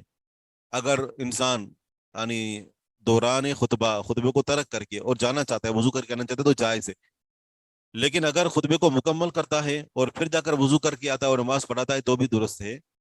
تو دوران خطبے کو چھوڑ دینا، اس کا بھی جواز معلوم ہوا، ٹھیک ہے نا، لیکن اگر انسان اس کو چھوڑ کر چلا جاتا ہے اور اس کو پتا ہے کہ مزید، یعنی وہ اس کی کیفیت کے اوپر ہے، ہاں، کہ یعنی یہ ایک افراتفری کا باعث بن جائے گا، اور کوئی انتہائی خاص مجبوری نہیں ہے، مثلا وضو ہے تو وہ بعد میں بھی کر سکتا ہے، تو پھر اس کو چاہیے کہ وہ جاری رکھے اور افراتفری پیدا نہ کرے۔ لیکن اگر اس کے لیے انتہائی مجبوری کا عالم ہے تو وہ چھوڑ کر جا سکتا ہے، اور اس سے خطبے کی صحت پر کوئی اثر نہیں پڑے گا۔ بالفرد یعنی کوئی فطری ضرورت پیش آ جاتی ہے، پیشاب کی، پاخانے کی، یا اچانک جو خون بہنا اس کو شروع ہو جاتا ہے، یا اور کوئی عذر لاحق ہو جاتا ہے، خطبے کو ترک کر سکتا ہے۔ بلکہ ہمارے ایک ساتھی تھے رحمہ اللہ، عبد الرشید ان کا نام تھا، تو دوران خطبہ ان کو اٹیک آیا، اس میں ان کا انتقال ہوا تھا، تو خطبہ جو آگے بڑھ کر کسی اور نے نماز پڑھائی۔ باب ما یستحب من تقصیر الخطبہ، یہ باب اس بیان میں کہ خطبے کو مختصر کرنا مستحب ہے، خطبے کو مختصر رکھنا مستحب ہے۔ عن عبداللہ بن ابی اوفا یقول کان رسول اللہ صلی اللہ علیہ وسلم یکثر الذکر، اللہ کے رسول صلی اللہ علیہ وسلم ذکر کثرت سے کیا کرتے تھے۔ ذکر سے مراد کیا ہے؟ ذکر سے مراد ایک تو عام اذکار ہیں، اور قرآن کریم بھی ذکر ہے۔ قرآن کریم کی جو آیات ذکر کی فضیلت کے بارے میں وارد ہوئی ہیں نا، اس سے عام ذکر سے بڑھ کر جو ذکر مراد ہے وہ قرآن کریم کی تلاوت ہے، اس بات کو ہمیشہ یاد رکھیں۔ اللہ تعالیٰ نے فرمایا کہ وَمَنْ أَعْرَضَ عَنْ ذِكْرِي فَإِنَّ لَهُ مَعِيشَةً ضَنْكًا، جو میرے ذکر سے منہ موڑے گا میں اس کی زندگی کو تنگ کر دوں گا۔ تو ذکر سے مراد کیا ہے؟ قرآن کریم، قرآن کریم، کیونکہ اِنَّا نَحْنُ نَزَّلْنَا الذِّكْرَ، تو ہم نے ذکر کو نازل کیا ہے، مراد قرآن کریم ہے۔ تو معیشت کو تنگ کرنا، زندگی کو تنگ کرنا، زندگی کے اندر جو گھٹن پیدا ہو جاتی ہے، جو اطمینان سکون ختم ہو جاتا ہے، جو نفسیاتی طور پر عوارض لاحق ہوتے ہیں، تو ان کا تدارک قرآن کریم کی تلاوت کے ذریعے سے ہے۔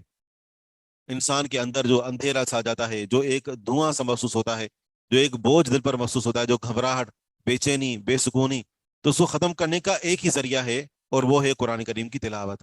انسان وقتی طور پر کچھ اور چیزوں کو اختیار کر لے گا، مثلا آپ کسی سے بات چیت کر سکتے ہیں، آپ کوئی کسی تفریح کو آپ اختیار کر سکتے ہیں، یا پھر ایک کوئی اور کام جو وقتی طور پر ہو، لیکن اس سے مکمل طور پر وہ کیفیت زائل نہیں ہوگی، وہ اندر برقرار رہے گی، آپ وقتی طور پر اس کو دبا رہے ہیں۔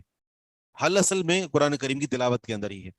تو یہاں پر ویسے ذکر سے مراد کیا ہے، کیونکہ آگے جو لفظ آ رہا ہے تو پتہ یہ چل رہا ہے کہ یہاں پر ذکر سے مراد عام اذکار ہیں، جی عموم کے اوپر یہ دلالت کر رہا ہے۔ وَيُقِلُّ اللَّغْوَ، جیسا کہ ہم نے پڑھا تھا کہ لغو دو معنوں کے اندر استعمال ہوتا ہے، لغو فضول باتیں اور حرام باتیں۔ تو یہاں پر اس سے مراد کیا ہے؟ نبی اکرم صلی اللہ علیہ وسلم بے مقصد گفتگو کم کیا کرتے تھے۔ جس طرح خطبہ آپ علیہ السلام دیتے، تو آپ علیہ الصلوۃ والسلام خطبے کے اندر بھی بے مقصد گفتگو کم کیا کرتے، مختصر، نبی تلی اور با مقصد گفتگو، بس پیغام پہنچا کافی ہے۔ صحیح۔ وَيُطِيلُ الصَّلَاةَ، اور نماز کو لمبا کیا کرتے تھے، وَيُقَصِّرُ الْخُطْبَةَ، اور خطبے کو مختصر رکھا کرتے تھے۔ یہاں اکثر لوگوں کے ذہنوں میں سوال ہوگا کہ ہمارے ہاں تو ہر ایک جو ہے جب وہ نماز پڑھا رہا ہوتا ہے تو 10 سے 15 منٹ کی ہوتی ہے، اور خطبہ کم از کم آدھے گھنٹے کا ہوتا ہے، ایسا ہے نا؟ تو کیا حدیث کی مخالفت نہیں ہے؟ یہ ایک سوال ہے، میں جواب دے رہا ہوں اس کا، کیا کہیں گے؟ نہیں، یہ حدیث کی مخالفت نہیں ہے، کیونکہ یہاں پر نماز کو لمبا کرنا خطبے کے مقابلے میں نہیں ہے۔ یہاں پر جو ذکر ہے نا کہ نماز کو لمبا کیا کرتے تھے، خطبے کو مختصر رکھا کرتے تھے، تو یہ نہیں کہ نماز لمبی اور خطبہ چھوٹا، یہ مطلب نہیں ہوتا تھا کہ دونوں ایک دوسرے کے مد مقابل ہوتے تھے۔ مثلا نماز 15-20 منٹ کی پڑھائی تو خطبہ 5-10 منٹ کا، ایسا نہیں ہے۔ مطلب تھا کہ نماز عام نمازوں کے مقابلے میں لمبی ہوا کرتی تھی، اور جمعے کا خطبہ عام خطبوں کے مقابلے میں مختصر ہوا کرتا تھا، یہ مطلب ہے۔ یعنی ان دونوں کو توازن نہیں کیا گیا، دونوں کا تقابل نہیں کیا گیا کہ نماز لمبی ہوتی تھی بنسبت خطبہ کے، یہ مطلب نہیں ہے۔ کیا مطلب ہے؟ نماز عام نمازوں کے مقابلے میں لمبی ہوتی تھی، اور خطبہ عام خطبوں کے مقابلے میں مختصر ہوا کرتا تھا۔ اور جو اس حدیث کے اندر اس کو بندے کی فقاہت کی علامت قرار دیا گیا ہے، تو اس سے بھی مراد یہی ہے۔ بس اوقات لوگ کہتے ہیں بھائی حدیث میں تو نماز لمبی ہونی چاہیے، خطبہ مختصر ہونا چاہیے، آپ خطبہ تو 15 منٹ سے بلکہ نماز 15 منٹ کی پڑھاتے ہیں اور خطبہ آدھے پونے گھنٹے کا ہوتا ہے، تو ان دونوں کا آپس میں تقابل نہیں ہے۔ جی ہاں، آگے ولا یأنف، اور اس بات میں بے عزتی محسوس نہیں کرتے تھے، ان یمشی مع الارملۃ، یہ کہ کسی بیوہ کے ساتھ چلیں، کوئی ایسی بیوہ جو کہ غریب ہو، عام طور پر اسی کے اوپر اس کا اطلاق ہوتا ہے، ان یمشی مع الارملۃ، یہ کہ بیوہ کے ساتھ چلیں، اور نہ ہی اس بات میں بے عزتی محسوس کیا کرتے تھے کہ والمسکین، کسی مسکین کے ساتھ چلیں۔ یہاں مسکین اگر گاڑی کو ہاتھ لگا دے اس کو ہاتھ کو توڑ دیا جاتا ہے، لیکن آپ علیہ الصلوۃ والسلام کی تواضع کا یہ عالم تھا کہ آپ علیہ الصلوۃ والسلام ان کے ساتھ چلنے میں، ان کی بات چیت سننے میں، بلکہ اپنے ساتھی جو ہاتھ ملاتے تھے نا، مصافحہ کرتے تھے، آپ علیہ الصلوۃ والسلام تب تک ہاتھ نہیں چھوڑتے جب تک وہ خود ہاتھ نہیں چھوڑتے۔ بات کر رہے ہوتے تو نبی علیہ الصلوۃ والسلام پورے اپنے جسم کے ساتھ، وجود کے ساتھ اس کی طرف متوجہ ہوتے، صرف تکبر سے نہیں کہ اپنا کام بھی کر رہے ہیں اور گردن موڑ کر دیکھ رہے ہو، پوری طرح اس کی طرف متوجہ ہوا کرتے تھے۔ فَيَقْضِيَ لَهُ حَاجَةً، آپ علیہ الصلوۃ والسلام اس کی ضرورت کو پورا کیا کرتے تھے۔ آپ اس کے ساتھ چلتے، اس کی بات توجہ سے سنتے، اور اس کی ضرورت کو پورا کیا کرتے تھے۔ تو استدلال جو ہے وہ یقصر الخطبہ سے ہے کہ خطبے کو کم کیا کرتے تھے، مختصر رکھا کرتے تھے۔ آگے باب ہے کہ باب کم یخطب، جمعے کے دن خطیب کتنے خطبے دے گا۔ عن جابر بن سمورة قال جالست النبي صلی اللہ علیہ وسلم فما رأيته يخطب إلا قائما ويجلس ثم يقوم فيخطب الخطبة الآخرة۔ جابر بن سمورہ رضی اللہ عنہ سے مروی ہے، فرماتے ہیں کہ میں نے نبی کریم صلی اللہ علیہ وسلم کے ساتھ بیٹھا، میں نے نہیں دیکھا کہ آپ کبھی خطبہ دے رہے ہوں مگر کھڑے ہو کر۔ آپ علیہ الصلوۃ والسلام ہمیشہ خطبہ کھڑے ہو کر دیا کرتے تھے۔ وَيَجْلِسُ، اور بیٹھ جاتے، خطبہ دیتے دیتے خطبہ مکمل ہو جاتا، بیٹھ جاتے، ثم يقوم، پھر کھڑے ہو جاتے، فَيَخْطُبُ الْخُطْبَةَ الْآخِرَةَ، پھر دوسرا خطبہ دیتے، آخری خطبہ دیتے۔ یہ آپ علیہ الصلوۃ والسلام کا طرز عمل تھا۔ تو جمعے کے دن کتنے خطبے ہیں؟ 2۔ لیکن کیا عیدین کی نماز میں بھی 2 خطبے ہوتے ہیں؟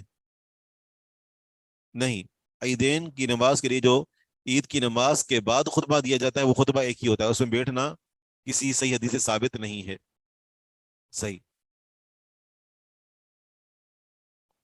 باب الفصل بین الخطبتین بالجلوس، یہ باب اس بیان میں کہ 2 خطبوں کے درمیان بیٹھنے کے ذریعے سے فاصلہ کرنا، دونوں خطبوں کے درمیان بیٹھنے کے ذریعے سے فاصلہ کرنا. عن عبداللہ ان رسول اللہ صلی اللہ علیہ وسلم کان یخطب الخطبتین وہو قائم، رسول اللہ صلی اللہ علیہ وسلم 2 خطبے دیا کرتے تھے اس حال میں کہ آپ کھڑے ہوتے. وکان یفصل بینہما بجلوس، اور آپ علیہ الصلوۃ والسلام ان دونوں خطبوں کے درمیان فاصلہ کیا کرتے تھے بیٹھنے کے ذریعے سے. باب السکوت فی القعدۃ بین الخطبتین، یہ باب اس بیان میں کہ دونوں خطبوں کے درمیان بیٹھنے میں خاموش رہنا، کوئی بات نہ کرنا. خطیب جب دونوں خطبوں کے درمیان بیٹھ جائے تو کوئی بات نہ کرے بلکہ خاموش رہے. خاموش رہنے کا مطلب یہ نہیں کہ وہ ذکر بھی نہیں کر سکتا، کیونکہ آپ علیہ الصلوۃ والسلام کا معمول کیا تھا؟ کان یذکر اللہ علی کل احیانہ، آپ علیہ الصلوۃ والسلام ہر حالت میں اللہ کا ذکر کیا کرتے تھے. تو ایسا نہیں کہ اس موقع پر ذکر کرنا منع ہے، نہیں، ذکر کر سکتا ہے، بالکل کوئی بات عوام الناس سے کہتا نہیں، کیونکہ یہ سنت کے خلاف ہے. 2 خطبوں کے درمیان بیٹھ گیا تو اسے کوئی بات نہیں کرنی چاہیے بلکہ خاموش رہنا چاہیے. تو باب کا ترجمہ ہوگا کہ دونوں خطبوں کے درمیان بیٹھنے میں خاموش رہنا. عن جابر بن سمرة قال رأيت رسول الله صلى الله عليه وسلم يخطب يوم الجمعة قائما ثم يقعد قعدة لا يتكلم، میں نے رسول اللہ صلی اللہ علیہ وسلم کو دیکھا کہ آپ خطبہ دے رہے تھے جمعے کے دن کھڑے ہو کر، پھر آپ علیہ الصلوۃ والسلام بیٹھنا، لا يتكلم، قعدة کا معنی کیا ہوگا؟ بیٹھنے کی ایک کیفیت. ایک ہوتا ہے جلس یجلس جلسن، اور جلستن، جلستن کا معنی کیا ہوتا ہے؟ ایک مرتبہ بیٹھنا، اور جلستن بیٹھنے کی خاص کیفیت. قعد یقعد قعدن قعدتن معنی کیا ہوتا ہے؟ ایک مرتبہ بیٹھنا. بات فرق سمجھ آ رہا ہے؟ قعدن کا معنی کیا ہوگا؟ بیٹھنا، قعدتن ایک مرتبہ بیٹھنا، اور قعدتن بیٹھنے کی خاص کیفیت. تو بیٹھنے کی خاص کیفیت بٹھا کرتے تھے. لا یتکلم، آپ علیہ الصلوۃ والسلام کلام نہیں کیا کرتے تھے. ثم یقوم فیخطب خطبۃ اخری، آپ علیہ الصلوۃ والسلام کھڑے ہوتے ایک اور خطبہ دیتے، پھر فرمانے لگے فمن حدثکم ان رسول اللہ صلی اللہ علیہ وسلم کان یخطب قاعدا فقد کذب، جس نے تمہیں یہ بیان کیا کہ بے شک رسول اللہ صلی اللہ علیہ وسلم بیٹھ کر خطبہ دیا کرتے تھے تو تحقیق اس نے جھوٹ بولا. تو باب سے جو مناسبت ہے وہ بالکل واضح ہے کہ تم یقعد قعدۃ لا یتکلم، پھر بیٹھتے تھے ایسا بیٹھنا کہ آپ علیہ الصلوۃ والسلام اس میں کلام نہیں کیا کرتے تھے. باب القراءۃ فی الخطبۃ الثانیۃ والذکر فیہا، دوسرے خطبے کے اندر کیا کرنا ہے؟ دوسرے خطبے میں بھی قراءت کرنی ہے اور اس میں بھی نصیحت کرنی ہے. عن جابر بن سمرة قال كان النبي صلی اللہ علیہ وسلم يخطب قائما ثم يجلس ثم يقوم ويقرأ آيات ويذكر الله عز وجل وكانت خطبته قصدا وصلاته قصدا. نبی کریم صلی اللہ علیہ وسلم کھڑے ہو کر خطبہ دیا کرتے تھے، پھر بیٹھ جاتے، ثم يقوم، پھر کھڑے ہو جاتے. کھڑے ہونے کے بعد پھر کیا کرتے؟ وَيَقْرَأُ آیاتٍ، قرآن کریم کی کچھ آیتیں تلاوت کرتے. وَيَذْكُرُ اللَّهَ عَزَّ وَجَلَّ، اور اللہ عز و جل کا ذکر کرتے. وَكَانَتْ خُطْبَتُهُ قَصْدًا، آپ علیہ الصلوۃ والسلام کا خطبہ درمیانہ ہوا کرتا تھا. وَصَلَاتُهُ قَصْدًا، اور آپ علیہ الصلوۃ والسلام کی جو نماز ہوا کرتی تھی قصداً درمیانی ہوا کرتی تھی، مطلب بہت زیادہ طوالت نہیں ہونا، ہی انتہائی مختصر. تو اس حدیث میں مزید وضاحت آ گئی کہ نماز عام نمازوں کے مقابلے میں لمبی لیکن درمیانی، ٹھیک ہے نا، کیونکہ نبی علیہ الصلوۃ والسلام کبھی جو نماز پڑھا تھے بہت زیادہ لمبی، بہت زیادہ، کہ جس میں آپ علیہ الصلوۃ والسلام نے اچھی خاصی تلاوت کی، حتیٰ کہ مغرب میں سورہ طور پڑھ دی، ٹھیک ہے نا، اور کبھی انتہائی مختصر کیا کرتے تھے. لیکن خطبہ جو یعنی جو جمعے کی نماز ہوتی تھی تو وہ طوالت کی بنسبت درمیانی، یعنی جو طویل نمازیں پڑھتے تھے اس میں سے درمیانی، اور جو آپ علیہ الصلوۃ والسلام کا خطبہ ہوتا تھا تو عام خطبوں کے مقابلے میں مختصر میں درمیانی، یعنی مختصر بھی بہت ہی کم نہیں بلکہ درمیانہ مختصر. الکلام والقیام بعد النزول عن المنبر، منبر سے اترنے کے بعد کلام کرنا اور قیام کھڑے رہنا، یعنی امام نے خطیب نے خطبہ مکمل کیا، منبر سے اتر آیا، نماز کے لیے اقامت کہی گئی یا کہی جا رہی ہے یا ابھی نہیں کہی گئی، درمیان میں کوئی مسئلہ آ جاتا ہے اور خطیب کھڑا ہو جاتا ہے اور لوگوں سے بات کرنا شروع کر دیتا ہے یا کسی سے کچھ مخصوص بات چیت کرنا شروع کر دیتا ہے، تو ایسا کرنا جائز ہے اگرچہ حدیث جائز ہے، لیکن دیگر روایات جس صحیح مسلم کی جامع ترمذی کی ہے کہ اس میں آپ علیہ الصلوۃ والسلام منبر سے اتر آئے اور نماز کھڑی ہونے سے پہلے آپ علیہ الصلوۃ والسلام نے گفتگو کی، ٹھیک ہے نا، ایک دیہاتی کے کچھ جو ہے اس کے سوالات اس کے سوالوں کا جواب دیا، پھر حتیٰ کہ صاحب کرام فرماتے ہیں کہ ہمیں اونگ آنے لگی تو آپ علیہ الصلوۃ والسلام نے اس کے بعد جو ہے وہ خطبہ نماز پڑھائی، حالانکہ اقامت بھی کہی جا چکی تھی، جامع ترمذی کی روایت ہے۔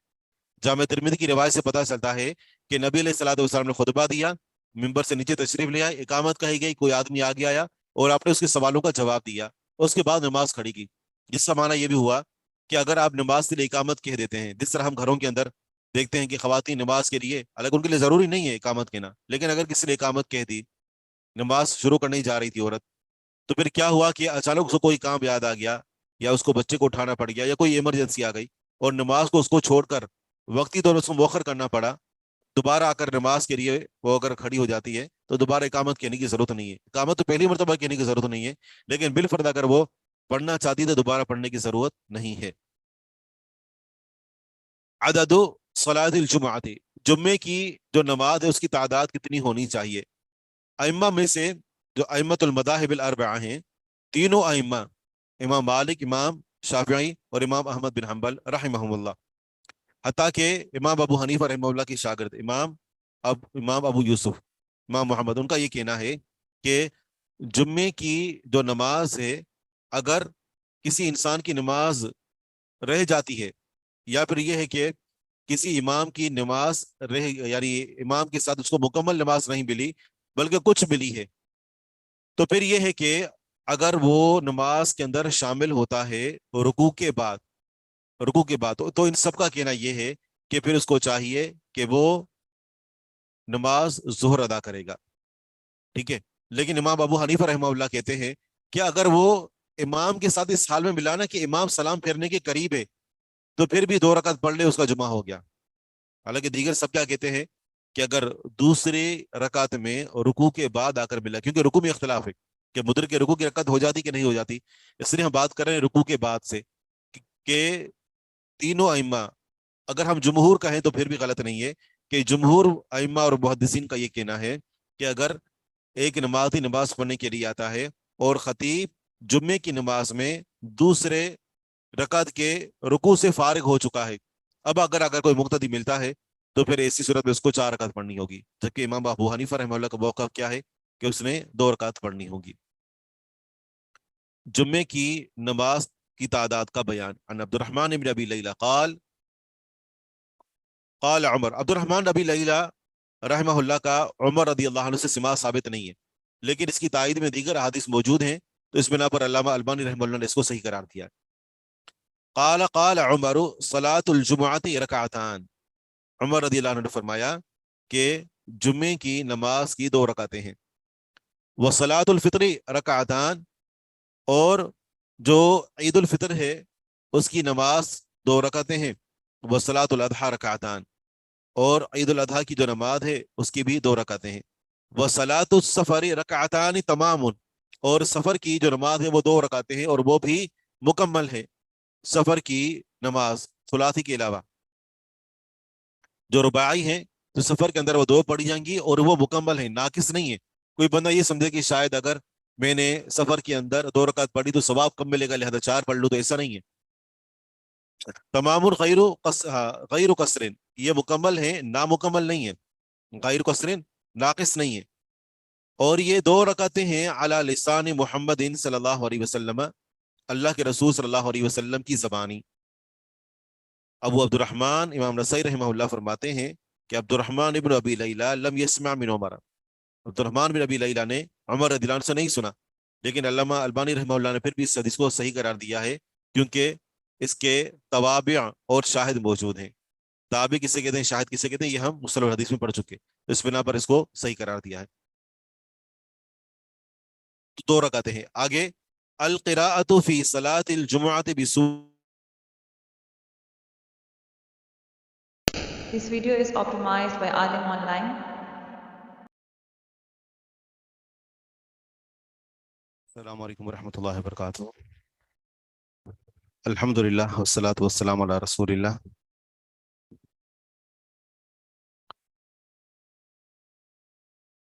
باب ہے القراءۃ فی صلاۃ الجمعۃ بسورۃ الجمعۃ والمنافقین، اور حدیث کا نمبر ہے 1421. باب کا ترجمہ یہ ہوگا کہ جمعے کے دن جمعے کی نماز میں سورۃ الجمعہ اور سورۃ المنافقین کی قراءت. عن ابن عباس رضی اللہ عنہما ان رسول اللہ صلی اللہ علیہ وسلم کان یقرأ یوم الجمعۃ فی صلاۃ الصبح الف لام میم تنزیل وهل اتى على الانسان وفی صلاۃ الجمعۃ بسورۃ الجمعۃ والمنافقین. ابن عباس رضی اللہ عنہما سے مروی ہے کہ بے شک رسول اللہ صلی اللہ علیہ وسلم جمعے کے دن صبح کی نماز میں پڑھا کرتے تھے الف لام میم تنزیل، سورۃ السجدہ، وہل اتی علی الانسان اور سورۃ الدہر. جمعے کے دن فجر کی نماز میں، صبح کی نماز میں سورہ الف لام میم سجدہ اور سورہ دہر پڑھا کرتے تھے. وفی صلاۃ الجمعۃ، اور جمعے کی نماز میں پڑھا کرتے تھے سورۃ الجمعہ اور سورۃ المنافقین. صحیح حدیث ہے. مزید وضاحت اگلی حدیث میں آگے جو ہے وہ آ رہا ہے کہ کچھ اختلاف بھی ہے. اگلا مسئلہ، اگلا باب ہے القراءۃ فی صلاۃ الجمعۃ بسبح اسم ربک الاعلی وهل اتاک حدیث الغاشیہ. ترجمہ یہ ہے کہ جمعے کی نماز میں سورۃ الاعلی اور سورۃ الغاشیہ کی قراءت. عن سمرۃ رضی اللہ عنہ قال کان رسول اللہ صلی اللہ علیہ وسلم یقرأ فی صلاۃ الجمعۃ بسبح اسم ربک الاعلی وهل اتاک حدیث الغاشیہ. واضح ہے کہ رسول اللہ صلی اللہ علیہ وسلم جمعے کی نماز میں سورۃ الاعلی اور سورۃ الغاشیہ پڑھا کرتے تھے. تو ہمیں معلوم ہوا کہ جمعے کی نماز میں دو طرح کی قراءتیں مسنون ہیں، واجب نہیں ہیں، سورۃ الجمعہ اور سورۃ المنافقون، یا سورۃ الاعلی اور سورۃ الغاشیہ. آگے کے یہ جو دونوں طرز عمل ہیں ان کے درمیان اختلاف بھی وارد ہوا ہے، اور وہ اختلاف وارد ہوا ہے صحابی رسول سیدنا نعمان بن بشیر رضی اللہ عنہ سے.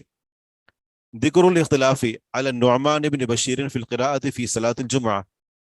جمعے کی نماز میں قراءت کے بارے میں جو اختلاف جو نعمان بن بشیر رضی اللہ عنہ سے وارد ہوا ہے.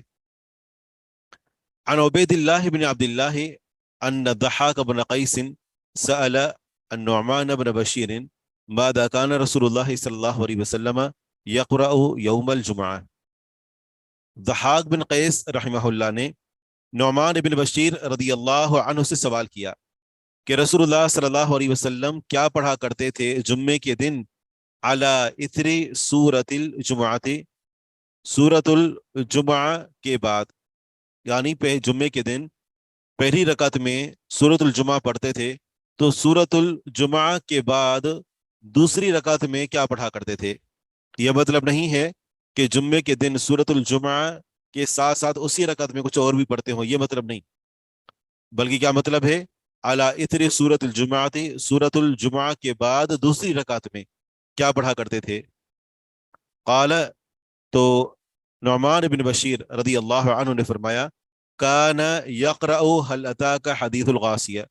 پہلی رکعت میں سورۃ الجمعہ پڑھا کرتے تھے اور دوسری رکعت میں سورۃ الغاشیہ پڑھا کرتے تھے. تو یہ عمل بھی مسنون ہے.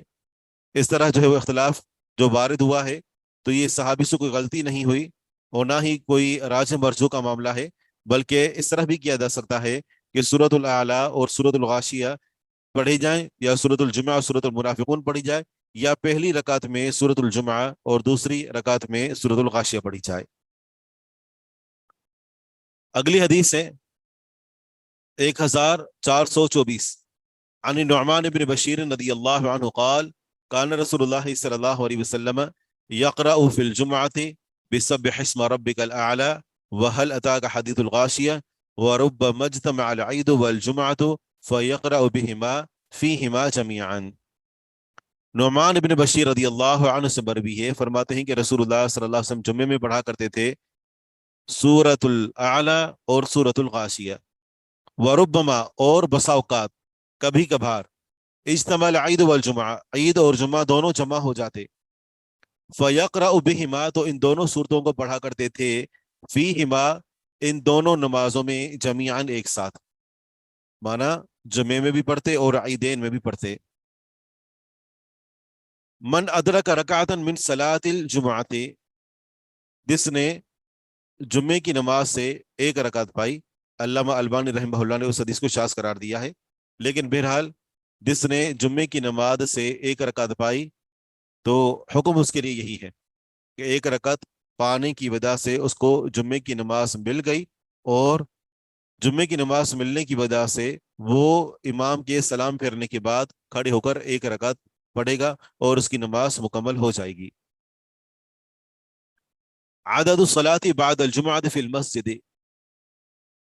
امام نسائی رحمہ اللہ نے یہاں دو باب قائم کیے ہیں، عدد الصلاۃ بعد الجمعہ فی المسجد، اور اگلا باب ہے صلاۃ الامام بعد الجمعہ. شاید امام نسائی رحمہ اللہ کا موقف یہ ہے کہ امام اور مقتدی دونوں کے لیے نمازوں کا یعنی جمعے کی نماز کے بعد سنتوں کا الگ الگ حکم ہے. حالانکہ ایسا نہیں ہے، چاہے وہ جو خطیب ہے یا عوام الناس ہیں، سب کے لیے نماز کا ایک ہی حکم ہے. ہاں یہ کہیں گے کہ دونوں طریقے احادیث سے ثابت ہیں. کیسے؟ پہلا باب عدد الصلاۃ بعد الجمعہ فی المسجد، مسجد میں جمعے کے بعد نماز کی تعداد یعنی سنت نماز کی تعداد کتنی ہے. حدیث نمبر ہے 1426 عن ابی ہریرہ رضی اللہ عنہ قال قال رسول اللہ صلی اللہ علیہ وسلم اذا صلی احدکم الجمعہ فلیصلی بعدها اربعا. رسول اللہ صلی اللہ علیہ وسلم نے فرمایا کہ جب تم میں سے کوئی ایک جمعے کی نماز پڑھ لے تو اسے چاہیے کہ اس کے بعد 4 رکعتیں پڑھے. اس سے معلوم ہوا کہ جمعے کی نماز کے بعد 2 رکعتیں کر کے 4 رکعتیں سنت پڑھنا مسنون عمل ہے. لیکن یہاں پر کہیں مسجد کا ذکر نہیں ہے، یہاں پر مسجد کا ذکر نہیں ہے. تو امام نسائی رحمہ اللہ کا استدلال یہ ہے کہ یہ چونکہ حکم عوام الناس کو دیا گیا اور عوام الناس عموماً مسجد میں پڑھتے ہیں تو ان کو 4 رکعت پڑھنی چاہیے. تو خلاصہ تو ہم نے پہلے ذکر کر دیا تھا کہ چاہیں تو 2 رکعت پڑھیں اور چاہیں تو 4 رکعت پڑھیں، اور اگر چاہیں تو 2 رکعت مسجد میں اور 2 رکعت جو ہے وہ گھر پڑھیں، اور اگر چاہیں تو صرف گھر کے اندر جا کر 2 رکعت پڑھیں، کیونکہ دونوں عمل رسول اللہ صلی اللہ علیہ وسلم سے ثابت ہیں. صلاۃ الامام بعد الجمعہ، جمعے کی نماز کے بعد امام کی نماز کیا ہوگی. عن ابن عمر رضی اللہ عنہما ان رسول اللہ صلی اللہ علیہ وسلم کان لا یصلی بعد الجمعہ حتی ینصرف فیصلی رکعتین. بے شک رسول اللہ صلی اللہ علیہ وسلم جمعے کے بعد نماز نہیں پڑھا کرتے تھے حتی ینصرف، یہاں تک کہ پھر جاتے یعنی اپنے گھر چلے جاتے، فیصلی رکعتین، بس وہاں 2 رکعتیں نماز پڑھا کرتے تھے. آپ علیہ الصلوۃ والسلام جمعے کی نماز کے بعد مسجد کے اندر نماز نہیں پڑھا کرتے تھے، یہاں تک کہ گھر چلے جاتے اور 2 رکعتیں نماز پڑھا کرتے تھے. اگلی حدیث سے عن سالم عن ابیہ قال کان رسول اللہ صلی اللہ علیہ وسلم یصلی بعد الجمعۃ رکعتین فی بیتہ. رسول اللہ صلی اللہ علیہ وسلم جمعے کے بعد 2 رکعتیں پڑھا کرتے تھے اپنے گھر میں. تو بہرحال حدیث سے یہ مسئلہ معلوم ہوا کہ اگر کوئی گھر کے اندر آ کر پڑھنا چاہتا ہے تو پھر سنت یہ ہے کہ گھر کے اندر جا کر وہ 2 رکعتیں پڑھے. باب اطالت رکعتین بعد الجمعہ، یہ باب اس بیان میں کہ جمعے کے بعد 2 رکعتوں کو طویل پڑھنا، جمعے کی نماز کے بعد جو سنتیں پڑھی جائیں گی ان کو طویل پڑھنا. علامہ البانی رحمہ اللہ نے اس حدیث کو شاذ قرار دیا ہے. ذکر الساعات التي يستجاب فيها دعاء يوم الجمعہ، ان گھڑیوں کا تذکرہ کہ جس میں جمعے کے دن دعا کو قبول کیا جاتا ہے. ذکر الساعات، اس گھڑی کا تذکرہ کہ التی یستجاب فیہ دعا، کہ جس گھڑی میں دعا کو قبول کیا جاتا ہے یوم الجمعہ، جمعے کے دن. حدیث کافی طویل ہے تو اس حدیث کو آپ تھوڑا تھوڑا کر کے پڑھیں تاکہ سب کو پڑھنے کا موقع ملے. ٹھیک ہے, تو ہم شروع کریں گے منیر حسین سے. موجود ہیں منیر حسین؟ انشاءاللہ اس عبارت بھی بہتر ہوگی, نور النساء. جی شروع کریں اور تھوڑا سا پڑھیں, پھر ہم آپ کو روک دیں گے, کسی اور کو موقع دیں گے. پڑھیے. ذكر الساعة التي يستجاب فيها الدعاء يوم الجمعة. عن أبي هريرة قال أتيت الطور فوجدت ثم كعبا فمكثت أنا وهو يوما أحدثه عن رسول الله صلى الله عليه وسلم ويحدثني عن التوراة. فقلت له قال رسول الله صلى الله عليه وسلم خير يوم طلعت فيه الشمس يوم الجمعة فيه خلق آدم وفيه أهبط وفيه تيب عليه وفيه قبض وفيه تقوم الساعة ما على الأرض من دابة إلا وهي تصبح يوم الجمعة مسيخة حتى تطلع الشمس شفقا من الساعة إلا ابن آدم وفيه ساعة لا يصادفها مؤمن وهو في الصلاة يسأل الله فيها شيئا إلا أعطاه إياه. ٹھیک ہے, بارک بس اللہ. سر. بس آگے ہیں منزہ ناز, آپ پڑھیے.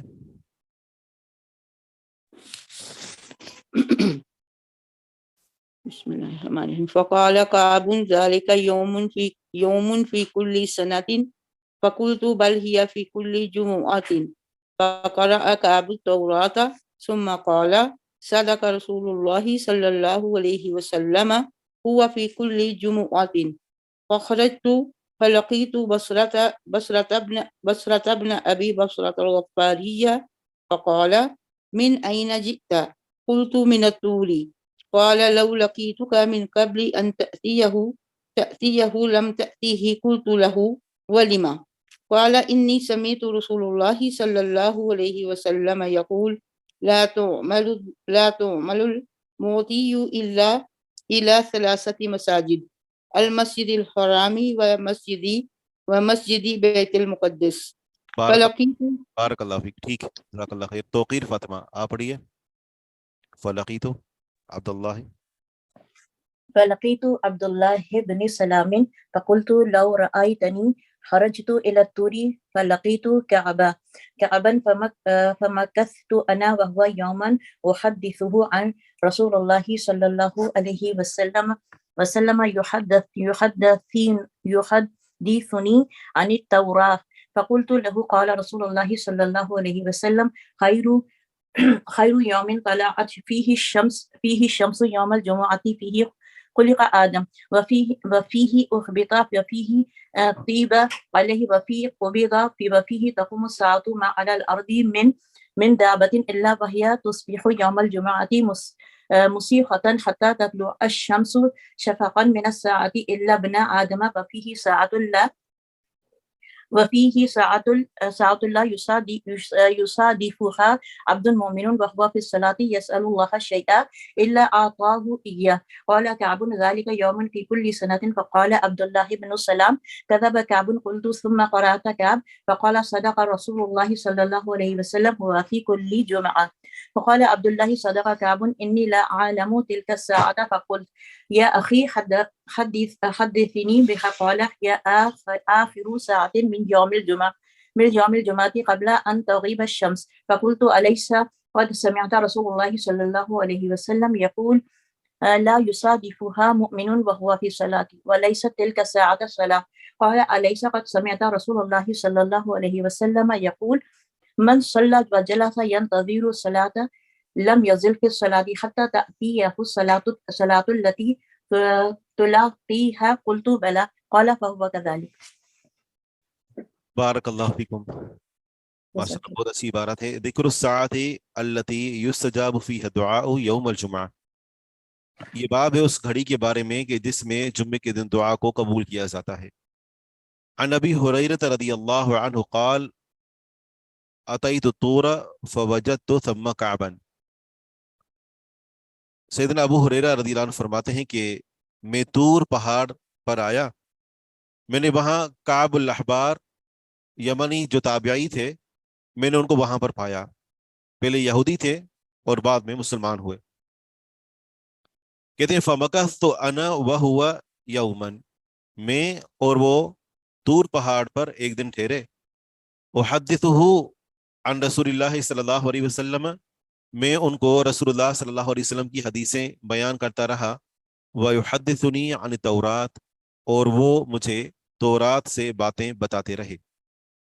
فَقُلْتُ لَهُ، قال رسول اللہ صلی اللہ علیہ وسلم، میں نے اسے کہا کہ اللہ کے رسول صلی اللہ علیہ وسلم کا فرمان ہے، خیر یوم طلعت فیہ الشمس یوم الجمعہ، بہترین دن کہ جس میں سورج طلوع ہوتا ہے جمعے کا دن ہے، فیہ خلق آدم، اس میں آدم علیہ السلام پیدا کیے گئے، وفیہ اہبت، اور اسی میں ان کو اتارا گیا، وفیہ تیب علیہ، اور اسی میں ان کی توبہ قبول کی گئی، وفیہ قبض، اور اسی میں ان کو فوت کیا گیا، وفیہ تقوم الساعۃ، اور اسی میں قیامت قائم ہوگی، ما علی الارض من دابۃ، نہیں ہے زمین کے اوپر کوئی چوپایا، الا وہی تصبح یوم الجمعۃ مسیخۃ، مگر وہ جمعے کے دن صبح کرتا ہے اس حال میں کہ وہ یکسو ہو کر متوجہ ہوتا ہے، مسیخۃ متوجہ ہوتا ہے، یا کان لگا کر سن رہا ہوتا ہے، مسیخۃ متوجہ ہوتا ہے یا کان لگا کر سن رہا ہوتا ہے۔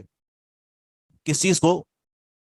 اللہ تعالیٰ نے جو قیامت کو وقوع پذیر ہونے سے پہلے جو خبر دے دی ہے کہ سور کے اندر پھونکا جائے گا قیامت سے پہلے، تو وہ کان لگا کر سن رہے ہوتے ہیں کہ کہیں سور کے اندر پھونکا تو نہیں جا رہا۔ تو یہ اللہ سبحانہ و تعالیٰ نے ہر ایک کی فطرت کے اندر یہ بات رکھ دی ہے، لیکن چوپایوں کے اوپر ان کی فطرت غالب ہے، لہذا وہ اپنی فطرت کے ماتحت رہتے ہیں۔ لیکن انسان کی فطرت چونکہ تبدیل ہو چکی ہے شیطانوں کے بہکانے کی وجہ سے، لہذا انسان اپنی فطرت سے دور ہے۔ تو جمعے کے دن صبح کے وقت ہر چیز متوجہ ہوتی ہے، آواز کو سننے کے لیے ہماتن گوش ہوتی ہے، حتی تطلع الشمس، یہاں تک کہ سورج طلوع ہو جائے۔ وہ کان لگا کر سن کیا رہے ہوتے ہیں کہ شفقا من الساعہ، قیامت سے ڈرنے کی وجہ سے، الا ابن آدم، سوائے ابن آدم کے، وفیہ ساعۃ، اور اس کے اندر ایک گھڑی ہے، جمعے کے اندر ایک گھڑی ہے، لا یصادفها مؤمن وهو فی الصلاۃ، نہیں، اسے صادف یصادف کا معنی ہوتا ہے ٹکرانا، لیکن یہاں پر معنی کریں گے نہیں اس کو ملتا کوئی مومن، یعنی اس گھڑی کو کوئی مومن نہیں ملتا، وہو فی الصلاۃ، اس حال میں کہ مومن نماز میں ہو۔ اگر اس گھڑی کو مومن پا لے، اس گھڑی کو حاصل کر لے اس حال میں کہ وہ نماز میں ہو، یسأل اللہ فیہا شیئا، وہ اس گھڑی میں اللہ تعالیٰ سے کچھ مانگے، الا اعطاہ ایاہ، مگر اللہ تعالیٰ اسے وہ دے دیتا ہے۔ تو کعب نے جب یہ حدیث سنی تو کہنے لگے ذالک یوم فی کل سنۃ، تو انہوں نے فرمایا کہ یہ دن ہر سال ہوتا ہے۔ وقلت بل ہی فی کل جمعۃ، ابو ہریرہ رضی اللہ عنہ فرماتے ہیں کہ میں نے کہا بلکہ یہ ہر جمعے کے دن ہوتا ہے۔ فقرأ کعب التوراۃ ثم قال صدق رسول اللہ صلی اللہ علیہ وسلم، پھر کعب الاحبار نے تورات پڑھا، پھر کہا کہ رسول اللہ صلی اللہ علیہ وسلم نے سچ فرمایا ہے، ہوا فی کل جمعۃ، یہ وقت ہر جمعے کو ہوتا ہے۔ اس طرح نہیں کہ ان کو تکذیب یا تصدیق کرنی تھی، بس ان کو جو معلومات تھی نا تورات کے ذریعے سے، تو تورات کے ذریعے سے دی ہوئی معلومات کی وہ تصحیح کرنا چاہتے تھے۔ تو یہ باتیں صرف بابر علیہ السلام کی بتلائی ہوئی نہیں تھی، بلکہ تورات کے اندر بھی لکھی ہوئی تھی۔ فخرجت فلقیت بصرۃ بن ابی بصرۃ الغفاری، کہتے ہیں کہ ابو ہریرہ رضی اللہ عنہ فرماتے ہیں کہ میں وہاں سے نکلا، میں بصرہ بن ابی بصرہ الغفاری سے ملا، فقال من این جئت، انہوں نے فرمایا کہ آپ کہاں سے آ رہے ہیں؟ قلت من الطور، میں نے کہا کہ طور پہاڑ سے۔ قال لو لقیتک من قبل ان تأتیہ لم تأتیہ، انہوں نے فرمایا کہ اگر میں آپ کو مل لیتا، اگر میری آپ سے ملاقات ہو جاتی، من قبل ان تأتیہ، طور پہاڑ پر آنے سے پہلے، اگر میری اور آپ کی ملاقات آپ کے طور پہاڑ پر آنے سے پہلے ہو جاتی، لم تأتیہ، تو آپ طور پہاڑ پر نہ آتے۔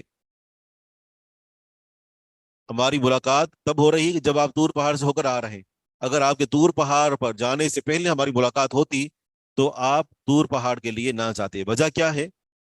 کہتے ہیں کل تو ابو ہریرہ رضی اللہ عنہ فرماتے ہیں کہ میں نے کہا ان سے ولیما، کیوں؟ قال انی سمعت رسول اللہ صلی اللہ علیہ وسلم یقول لا تعمل البقیع الا الی ثلاثۃ مساجد، کہنے لگا کہ میں نے رسول اللہ صلی اللہ علیہ وسلم سے سنا، آپ فرما رہے تھے کہ لا تعمل البقیع، نہ کام میں لائی جائیں سواریاں، یعنی سواریوں پر سفر نہ کیا جائے. سواری کو کام میں لانا کیا ہوتا ہے؟ اس کے اوپر سفر کرنا. تو لغوی معنی ہوگا کہ نہ کام میں لائی جائے سواری، اور اصطلاحی یا جو عرفی معنی یہ ہوگا کہ سواریوں پر سفر نہ کیا جائے الا الی ثلاثۃ مساجد، مگر 3 مسجدوں کی طرف، ثواب کی نیت سے. اگر کوئی انسان کسی مسجد جاتا ہے اور یہ سوچ کر کہ یہ مسجد دور ہے لہذا وہاں جانے کی وجہ سے مجھے زیادہ ثواب ملے گا صرف مسجد کی وجہ سے، ٹھیک ہے نا، تو اس کو دور دراز کا سفر نہیں کرنا چاہیے. ہاں ثواب حاصل کرنے کے لیے کہ وہاں جا کر نماز پڑھنے کا اضافی ثواب ہے تو وہ نہ جائے مگر 3 جو ہے وہ جگہوں کی طرف. شاید ابو ہریرہ رضی اللہ تعالی عنہ طور پہاڑ کی طرف اس لیے گئے تھے کہ وہاں اللہ تبارک و تعالیٰ نے موسیٰ علیہ السلام سے کلام کیا تھا، تو شاید یہاں نماز پڑھنے کی خاص فضیلت ہوگی، کوئی خاص اس کا مقام، کوئی خاص اہمیت ہوگی. دیکھنے کے لیے محض جانا کوئی حرج نہیں ہے، لیکن ثواب کی نیت سے اگر انسان کسی جگہ جانا چاہتا ہے تو وہ یہ 3 مساجد ہی ہیں. کون سی مسجدیں؟ المسجد الحرام و مسجدی و مسجد بیت المقدس، مسجد حرام اور میری مسجد اور بیت المقدس کی مسجد. آپ علیہ الصلوۃ والسلام نے جو ترتیب رکھی ہے وہ اجر کے لحاظ سے. ابو ہریرہ رضی اللہ عنہ فرماتے ہیں فلقیت عبد اللہ بن السلام، میں نے یہ حدیث سنی، اس کے بعد میں عبداللہ بن سلام رضی اللہ عنہ سے ملا. فقلت لو رأیتنی خرجت الی الطور، تو انہوں نے کہا کہ اگر آپ مجھے دیکھ لیتے کہ میں طور پہاڑ کی طرف گیا تھا. فلقیت کعبا، میں کعب الاحبار سے ملا. فمکثت انا وهو یوما، میں اور وہ ایک دن ٹھہرے. احدثه عن رسول اللہ صلی اللہ علیہ وسلم ویحدثنا عن التوراۃ، میں اس سے رسول اللہ صلی اللہ علیہ وسلم کی حدیث بیان کرتا رہا اور وہ مجھے تورات کی حدیث تورات کی باتیں بیان کرتے رہے. فقلت له، ابو ہریرہ رضی اللہ عنہ نے عبداللہ بن سلام رضی اللہ عنہ سے کہا کہ میں نے ان سے یعنی کعب الاحبار سے کہا. قال رسول اللہ صلی اللہ علیہ وسلم، آگے انہوں نے وہی حدیث بیان کی کہ یہ حدیث کس کو بتا رہے ہیں؟ عبداللہ بن سلام رضی اللہ عنہ کو، کہ میں نے یہ حدیث کس کو بیان کی؟ کعب الاحبار کو. میں نے کعب الاحبار کو یہ حدیث بیان کی کہ رسول اللہ صلی اللہ علیہ وسلم کا فرمان ہے خیر یوم طلعت فیہ الشمس یوم الجمعہ فیہ خلق آدم وفیہ اہبت وفیہ تیب علیہ وفیہ قبض وفیہ تقوم الساعة ما علی الارض من دابۃ الا وہی تصبح یوم الجمعہ مسیخۃ حتی تطلع الشمس شفقا من الساعة الا ابن آدم وفیہ ساعة لا يصادفها عبد مؤمن وهو في الصلاة یسأل اللہ شیئا الا اعطاہ ایاہ. یہ میں نے کعب الاحبار کو حدیث بیان کی. تو قال کعب، یہ حدیث سننے کے بعد کعب نے کہا ذالک یوم فی کل سنۃ، یہ یہ دن ہر سال میں ایک مرتبہ ہوتا ہے. ابھی ابو ہریرہ رضی اللہ عنہ بات کر ہی رہے تھے تو درمیان میں عبداللہ بن سلام رضی اللہ عنہ نے فوراً ان کو ٹوک دیا. فقال عبداللہ بن سلام، انہوں نے فرمایا کہ کذب کعب، کعب نے جھوٹ بولا. ابو ہریرہ رضی اللہ عنہ نے کہا کہ قلت، میں نے کہا، یعنی تھوڑا صبر کرے، میری بات پوری سن لیں. ثم قرأ کعب، پھر کعب نے تورات پڑھا. فقال، تو کعب اس نے کہا کہ صدق رسول اللہ صلی اللہ علیہ وسلم ہوا فی کل جمعۃ، اللہ کے رسول صلی اللہ علیہ وسلم نے سچ فرمایا ہے کہ یہ ہر جمعے کو گھڑی ہوتی ہے. فقال عبداللہ صدق کعب، پوری بات سن لی تو عبداللہ بن سلام رضی اللہ عنہ فرمایا کہ کعب نے سچ کہا. پھر آگے انہوں نے مزید ایک بات بتائی، کہنے لگے کہ یعنی عبداللہ بن سلام رضی اللہ عنہ نے مزید ایک بات کہی، کہا کہ انی لأعلم تلک الساعہ، میں وہ گھڑی جانتا ہوں، وہ وقت کون سا میں جانتا ہوں. فقلت یا اخی حدثنی بہا، ابو ہریرہ رضی اللہ عنہ فرماتے ہیں کہ میں نے کہا میرے بھائی مجھے وہ گھڑی بیان کریں. قال ہی آخر ساعۃ من یوم الجمعۃ قبل ان تغیب الشمس، انہوں نے فرمایا کہ یہ جمعے کے دن کی آخری گھڑی ہوتی ہے سورج کے غروب ہونے سے پہلے پہلے. ابو ہریرہ رضی اللہ عنہ نے کہا کہ فقلت، میں نے کہا عبداللہ بن سلام رضی اللہ عنہ سے الیس قد سمعت رسول اللہ صلی اللہ علیہ وسلم یقول، کیا آپ نے رسول اللہ صلی اللہ علیہ وسلم سے یہ نہیں سنا کہ آپ فرما رہے تھے کہ لا یصادفها مؤمن وهو فی الصلاۃ، کہ نہیں اس کو پاتا کوئی مومن اس حال میں کہ وہ نماز میں ہو. نماز میں کوئی مومن اس گھڑی کو پا لیتا ہے، اور آپ کہہ رہے ہیں کہ وہ گھڑی کب ہوتی ہے؟ جمعے کے دن عصر کے بعد آخری گھڑی. وَلَيْسَتْ تِلْكَ السَّاعَةُ وَلَيْسَتْ تِلْكَ السَّاعَةُ صَلَاةٌ، اس گھڑی میں تو کوئی نماز ہی نہیں. اللہ کے رسول صلی اللہ علیہ وسلم فرماتے ہیں کہ مومن اس وقت نماز میں ہوتا ہے، اور آپ کہہ رہے ہیں کہ عصر کے بعد گھڑی ہے، اور عصر کے بعد تو کوئی نماز ہے ہی نہیں. سوال سمجھے؟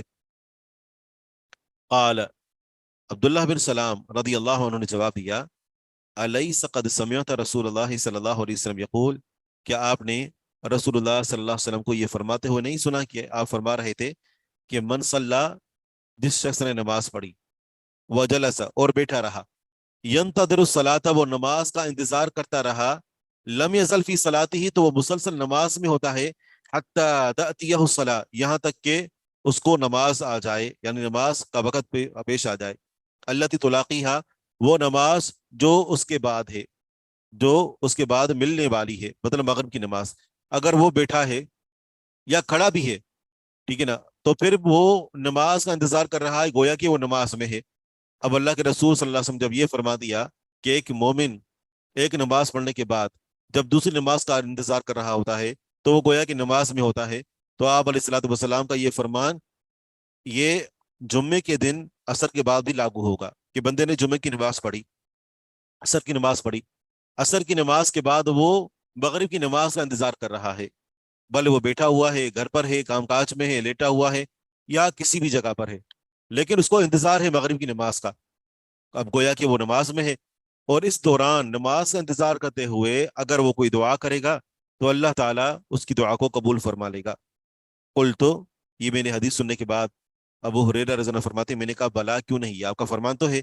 قال انہوں نے فرمایا کہ فہو کذالک، پھر یہ ایسے ہی ہے کہ یہ گھڑی جمعے کے دن عصر کے بعد سورج غروب ہونے سے پہلے پہلے ہوا کرتی ہے، اور اس وقت بندہ نماز کے انتظار میں ہوتا ہے، گویا کہ وہ نماز کے اندر ہے.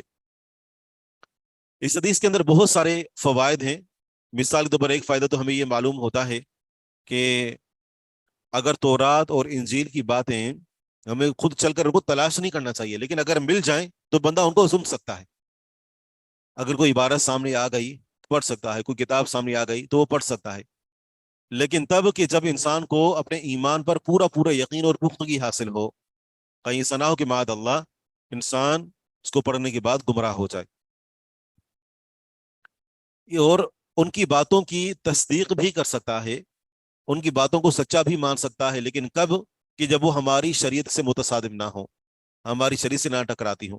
اگر ٹکراتی ہوں تو پھر ہم، اگر وہ ہماری شریعت سے ٹکراتی ہیں تو ہم ان کی تکذیب کریں گے کہ ایسا نہیں ہو سکتا کہ اللہ سبحانہ و تعالیٰ کسی شریعت کے اندر کوئی حکم دے اور کسی شریعت کے اندر بالکل اس کے الٹ حکم دے، بالخصوص اصول کے حوالے سے، عقیدے کے حوالے سے، عصمت الانبیاء کے حوالے سے، ایمان بالیوم الاخر کے حوالے سے.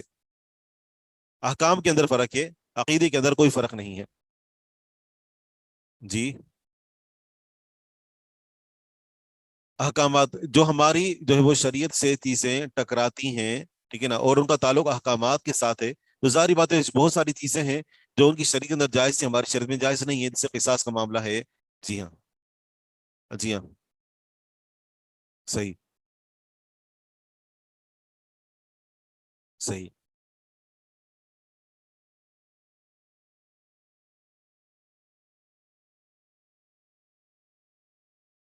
اصل میں بات یہی ہے، عقائد اور احکام، اگر اس کا تعلق عقائد سے ہے اور ہمارے عقیدے سے ان کی باتیں ٹکراتی ہیں تو ہم ان کی تکذیب کریں گے، بس عقیدے کے حوالے سے. باقی احکامات ہمیں معلوم نہیں ہے تفصیل کے ساتھ کہ ان کا تعلق جو ہے وہ ہماری شریعت سے جو چیزیں ٹکراتی ہیں تو واقعی ان کی شریعت کا حصہ تھیں یا نہیں تھیں، کیا چیزیں حلال تھیں کیا حرام تھیں، کیونکہ وہ کتاب تحریف سے محفوظ نہیں ہے. عبداللہ بن سلام نے ابو ہریرہ رضی اللہ عنہ کا اشکال دور کیا. جی ہاں بالکل، یہاں صلاح سے مراد دعا ہے، واضح ہو چکا کہ وہ نماز کے انتظار میں ہوتا ہے.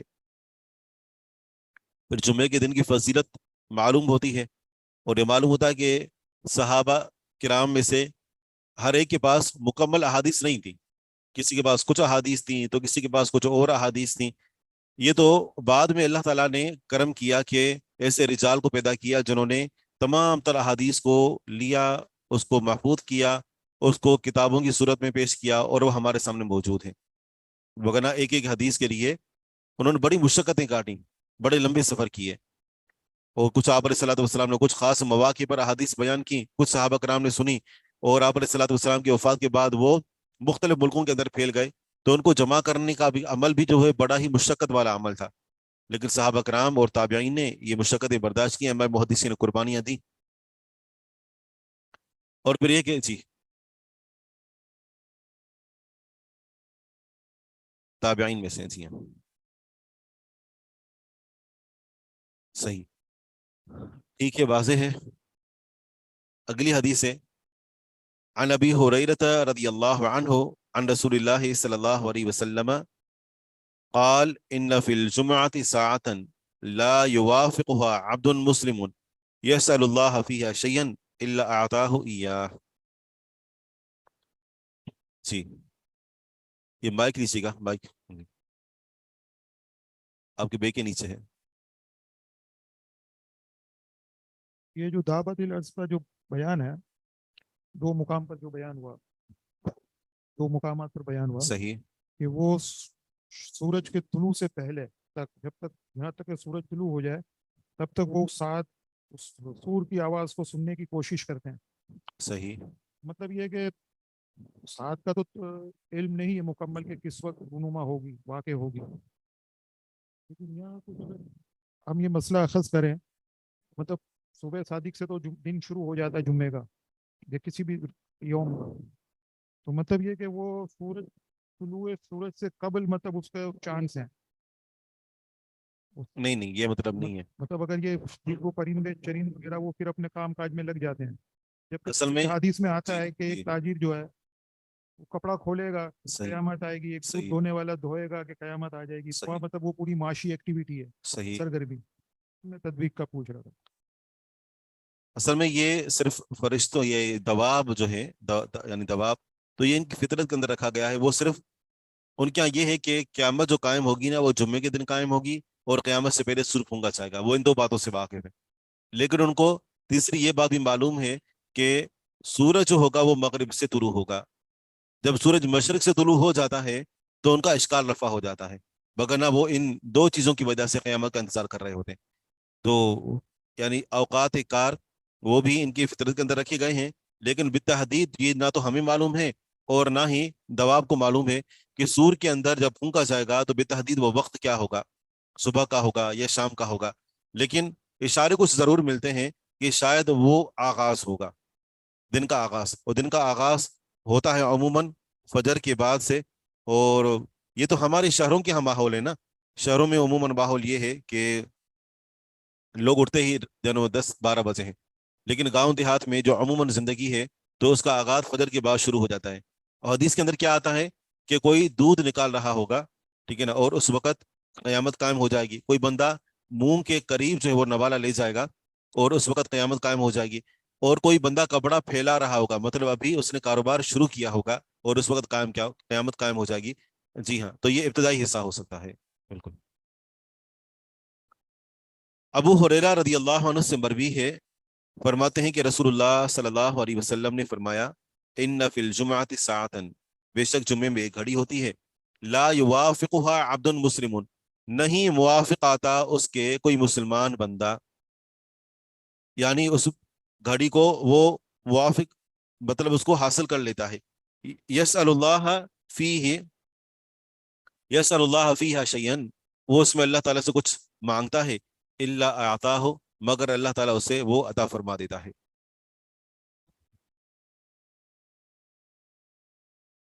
اور یہ جو گھڑی ہے وہ بہت کم ہے اور اس کو چھپایا گیا ہے. وجہ کیا ہے کہ انسان، جیسا کہ آگے حدیث کے اندر آ رہا ہے کہ جو گھڑی جس قدر مختصر ہوتی ہے، جو چیز جتنی کم ہوتی ہے اس کی ویلیو، اس کی اہمیت اتنی ہی زیادہ ہوتی ہے، ویلیو اور اس کی اہمیت اتنی ہی زیادہ ہوتی ہے. اور اس کو چھپا کر اس لیے رکھا گیا تاکہ لوگ اس کو تلاش کریں اور زیادہ سے زیادہ اوقات کے اندر وہ دعائیں کرتے رہیں. کچھ کہنا چاہ رہے ہیں؟ جو طویل ایسی حدیث اوپر گزری جو شیخ صاحب، اس میں جو آخر میں فہم حدیث ہے صحابہ کرام کا ایک دوسرے کے متعلق، وہ ایک دوسرے سے ڈفرینس ہے، مختلف ہے. تو مطلب یہ بھی اخذ ہوا کہ جو صحابہ میں بھی جو ہے وہ فہم کو یا فقہ کو حاصل کرنے میں ایک دوسرے سے کافی فرق ہوتا ہے. یہ تو ظاہری بات ہے بالکل. اور پھر یہ کہ کوئی اشکال آ جاتا تھا تو وہ احادیث ایک دوسرے کے خلاف ٹکراتا ہوا محسوس کرتے تو وہ ایک دوسرے سے پوچھ لیا کرتے تھے. بلکہ خود عائشہ صدیقہ رضی اللہ عنہا کی کتنے سارے ایسے سوالات ہیں کہ جو قرآن کریم میں ان کو اشکالات محسوس ہوئے اور انہوں نے رسول اللہ صلی اللہ علیہ وسلم کے سامنے پیش کیے اور آپ نے ان کو جواب دیا. جس سے کل ہی ہم ایک حدیث بیان کر رہے تھے, ایک جگہ درس تھا, تو اس کے اندر یہ کہ اللہم حاسبنی حسابا یسیرا, آپ علیہ الصلوۃ والسلام نماز کے اندر یہ پڑھ رہے تھے. تو عائشہ صدیقہ رضی اللہ عنہا نے پوچھا کہ یہ حساب یسیر کیا ہے. نماز کے بعد پوچھا کہ آسان حساب اللہ تعالیٰ کس طرح لے گا. تو رسول اکرم صلی اللہ علیہ وسلم نے فرمایا کہ اللہ تعالیٰ بندے کے اوپر اعمال کو پیش کرے گا, صرف پیش کرے گا کہ کیا تم نے یہ اعمال کیے, اسے اقرار کروائے گا. جب وہ اقرار کر لے گا تو اللہ سبحانہ و تعالیٰ درگزر فرمائے گا. اور ایک روایت کے الفاظ ہیں کہ اللہ تعالیٰ فرمائے گا کہ میں نے تمہارے اوپر دنیا میں تمہارے گناہوں پر پردہ رکھا اور آج میں نے تمہیں معاف کر دیا. تو یہ حساب یسیر ہے, یعنی صرف اعمال کا پیش کیا جانا. اور آگے فرمایا ومن نوقش فقد عذب, کہ جس سے مناقشہ ہوا نا کہ یہ کام تم نے کیوں کیا, تمہارے پاس کیا عذر ہے, کیا حجت ہے, تو پھر ایسا بندہ پکڑا گیا, اس کو عذاب دیا جائے گا. تو مطلب یہ ہے کہ اگر کوئی بھی اشکال آتا تھا تو عائشہ صدیقہ رضی اللہ عنہ کے کئی ایک سوالات ہیں جو انہوں نے اللہ کے رسول صلی اللہ علیہ وسلم سے کیے تھے. اس باب کی آخری حدیث ہے, حدیث نمبر ہے 1442. عن ابی ہریرہ رضی اللہ عنہ قال قال ابو القاسم صلی اللہ علیہ وسلم ان فی الجمعۃ ساعة لا يوافقها عبد مسلم قائم يصلي يسأل الله عز وجل شيئا الا اعطاه اياه قلنا يقللها يزهدها. اب کیا یہ لکھا ہوا ہے جی. رسول اللہ صلی اللہ علیہ وسلم نے فرمایا کہ جمعے میں ایک گھڑی ہے, نہیں اس کو پاتا, نہیں اس کے موافق آتا کوئی مسلمان بندہ اس سال میں کہ وہ کھڑا ہو کر نماز پڑھ رہا ہوتا ہے, اللہ تعالیٰ سے کچھ بھی مانگتا ہے, اللہ سبحانہ و تعالیٰ اس کو دے دیتا ہے. قلنا یقللها یزہدها, ہم نے کہا کہ آپ علیہ الصلوۃ والسلام اس کو یقللها کم کر کے پیش کر رہے تھے, یزہدها اس کو انتہائی معمولی اور تھوڑا بنا کر پیش کر رہے تھے, یعنی اشارہ کر رہے تھے کہ وہ گھڑی بالکل تھوڑی سی ہوتی ہے, چھوٹی سی گھڑی ہوتی ہے, تھوڑا سا وقت ہوتا ہے. امام ابو عبد الرحمن النسائی رحمہ اللہ فرماتے ہیں لا نعلم احدا حدث بهذا الحديث غیر رباح عن معمر عن الزہری الا ایوب بن سوید. سند پر کلام کر رہے ہیں کہ ہم نہیں جانتے کہ اس حدیث کو رباح کے علاوہ معمر سے اور معمر نے زہری سے روایت کیا ہو سوائے ایوب بن سوید کے. فإنه حدث به عن يونس عن الزهري عن سعید و ابی سلمۃ و ایوب بن سوید متروک الحدیث. ایوب ابن سوید یہ متروک الحدیث ہے. سند کے اوپر کلام کر رہے ہیں. علامہ البانی رحمہ اللہ نے دیگر توابع اور شواہد کی موجودگی کی بنا پر اس حدیث کو صحیح کرا دیا ہے. اوپر کئی احادیث گزری ہیں, بلکہ اس سے اوپر والی حدیث بھی ہے, ٹھیک ہے نا. تو یہ حدیث اس کی موافقت موجود ہے, لہذا اس کو صحیح کہا, انہوں نے حکم لگایا ہے. صحیح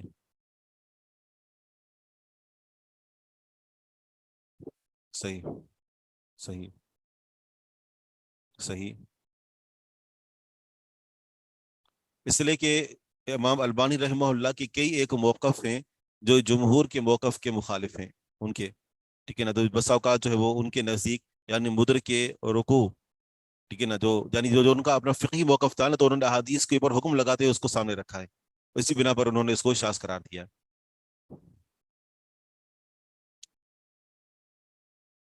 تو میرا تو مطالعہ تھا یہاں تک, ٹھیک ہے. تو آگے میں بغیر مطالعے کے نہیں پڑھا سکتا. اور کتاب و تقصیر الصلاۃ فی السفر, سفر میں قصر نماز پڑھنا. کوئی سوال ہے تو آپ کے پاس کھلا وقت ہے. امجد اقبال صاحب. جی السلام علیکم شیخ صاحب. السلام ورحمۃ اللہ وبرکاتہ. اچھا شیخ صاحب, میں کئی دفعہ ہاتھ کھڑا کرتا ہوں, شاید میرا نام زیادہ ہی اوپر چلا جاتا ہے اس لیے. صحیح. تو اس کے علاوہ شیخ صاحب ایک سوال یہ تھا کہ یہ جو ہم نے حدیث پڑھی ہے کہ 3 مساجد کے علاوہ قصد کرنا ٹھیک نہیں ہے, جس میں مسجد الحرام, مسجد الاقصی اور مسجد نبوی ہے. ہمارے یہاں پہ اکثر, مجھے کراچی کا نہیں پتہ, لاہور میں اکثر میں نے یہ دیکھا ہے کہ لوگ دور دراز کے علاقوں سے جاتے ہیں لاہور میں مرکز اہل حدیث ہے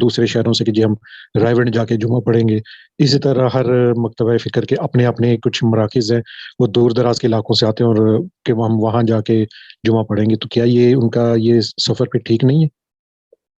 وہاں ان کا جانا تنظیمی مقاصد کے پیش نظر ہوتا ہے. عموماً ان کی سوچ یہ نہیں ہوتی کہ ہمیں وہاں جانے کے لیے زیادہ ثواب ملے گا. بس اوقات کوئی کسی خطیب کو پسند کرتا ہے، ٹھیک ہے نا، اور بس اوقات کسی کی کسی مرکز سے وابستگی ہوتی ہے، اس بنا پر جاتا ہے. لیکن عموماً یہ نہیں ہوتا کہ ہم محلے کی مسجد میں نماز پڑھیں گے تو ثواب کم ہے، لہذا ثواب زیادہ حاصل کرنا ہے تو دور تک جائیں.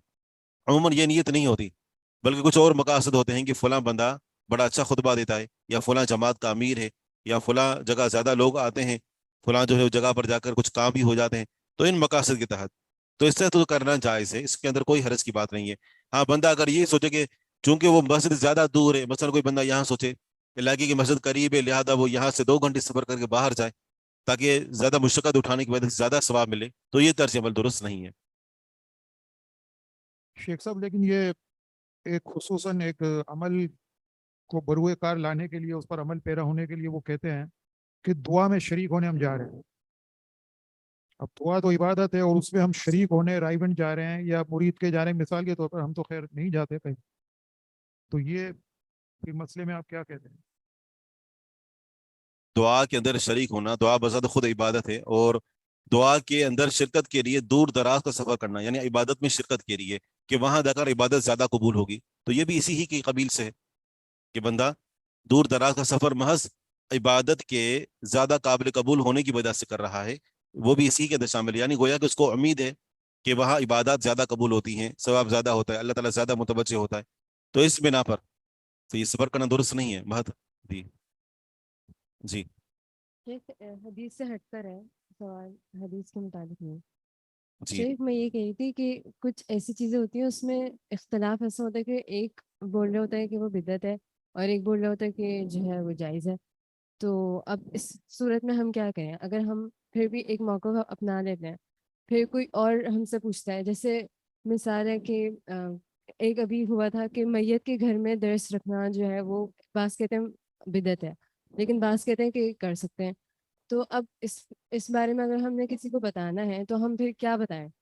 تو اگر ہم اختلاف کا ذکر کریں گے تو وہ تو پھر اس طرح سے دور بھی ہو سکتے ہیں کہ اس میں تو دین میں تو اتنا اختلاف ہے، تو ہم کیا کریں پھر اس صورت میں؟ پھر ہم کیا کریں؟ یا پھر اگر ہم ایک موقف بتاتے ہیں اور انہوں نے کوئی اور موقف سنا ہو تو پھر اس طرح سے ہمیں کیا کرنا چاہیے اس صورت میں؟ سب سے پہلے اس بات کو یاد رکھیں کہ ایسا نہیں ہو سکتا کہ ایک چیز کے بارے میں 2 مختلف حکم ہوں. آپ نے یہ بات وضاحت کے ساتھ کہی، بہت اچھی کہی کہ یہ نہیں کہہ سکتے کہ یہ سنت ہے اور کچھ کہیں بدعت ہے. اتنا حکم نہیں ہوتا، اتنا مخالف نہیں ہوتا کہ سنت اور بدعت میں اختلاف ہو. ہاں کچھ معاملات ایسے ضرور ہوتے ہیں کہ جو خلاف سنت ہوتے ہیں، سنت کی مخالفت کی وجہ سے کچھ علماء اس میں سختی کر کے اس کے اوپر بدعت کا حکم لگا دیتے ہیں، اور کچھ کہتے ہیں کہ یعنی حکمت عملی کے تحت اگر چلیں تو اس کو اختیار کرنے کی گنجائش ہے. مثال دو پر یہی معاملہ جو آپ نے کہا، سبحانی مسجد جاری میں جب میں 2 سال وہاں پر رہا تو وہاں پر بھی یہ درس ہوتا تھا، اور لوگ کہتے تھے کہ شیخ بدیدین شراشی رحمہ اللہ بھی یہ درس دیا کرتے تھے، لہذا آپ بھی تھے. تو بہرحال میں اس لیے نہیں دیا کرتا تھا کہ اس دور کے کچھ الگ تقاضے تھے. ان کی حکمت اس دور میں یہ تھی کہ لوگوں کو کسی بھی موقع پر جمع ہو کر اور لوگوں کے سامنے گفتگو کی جائے. حتیٰ کہ نبی علیہ الصلوۃ والسلام مشرکین کے جو وہ میلے ٹھیلے اور ان کی بازاروں کے اندر بھی جایا کرتے تھے، جا کر توحید کی دعوت پہنچایا کرتے تھے. تو اس دور کے اندر اس کے حکمت اور اس کے تقاضے کچھ اور تھے. جبکہ موجودہ دور میں جب بحمد اللہ ایک تعارف ہو چکا ہے، لوگوں کو حق اور باطل کا پتہ چل چکا ہے، تو پھر اس طرح کے وہ کام جو کہ سنت کے مخالف ہیں، اس کا ہے اس کے اوپر بدعت کا حکم لگائیں یا نہ لگائیں، تو اس طرح کے پروگراموں میں جا کر اس طریقے سے شرکت کرنا، یہ ان کے ساتھ تشبیہ کے جو وہ مشابہ ہو، ان کی مشابہت کے اندر یہ بات داخل ہوگی، لہذا اس سے بچنا چاہیے. تو بات یہ ہے کہ ایک داعی جو ہے وہ حکمت کے تحت چلے، اس میں کہ اس وہ دیکھے کہ یہاں پر حکمت کیا ہے. اگر وہ معاملہ سری سنت کے مخالف ہے، یہ عالم جان سکتا ہے، ظاہر بات علم سے اس کو اتنی صلاحیت تو پیدا ہو جاتی ہے کہ وہ جانتا ہے کہ یہ کام سنت کے موافق ہے یا مخالف ہے. اگر سری مخالف ہے تو بدعت سمجھ کر اس کو چھوڑ دے. لیکن اگر کہیں سمجھتا ہے کہ یہاں پر حکمت عملی یہ ہے کہ یہاں پر چپ ہو کر اور ایک بات سنی جائے اور اپنی بات کچھ کہی جائے، تو اس میں اس کو فیصلہ کرنے کا اختیار ہے. لیکن وہ یہ نہیں کہہ سکتا کہ یہ کام سنت ہے، کیونکہ سنت میں اس کی مخالفت موجود ہے، یا پھر ایک اہل بدعت کے ساتھ تشبیہ کی وجہ سے اس سے بچنا زیادہ بہتر ہوگا. تو یہ حالات، واقعات اور مواقع کو دے کر ایک حکمت کا فیصلہ کیا جا سکتا ہے.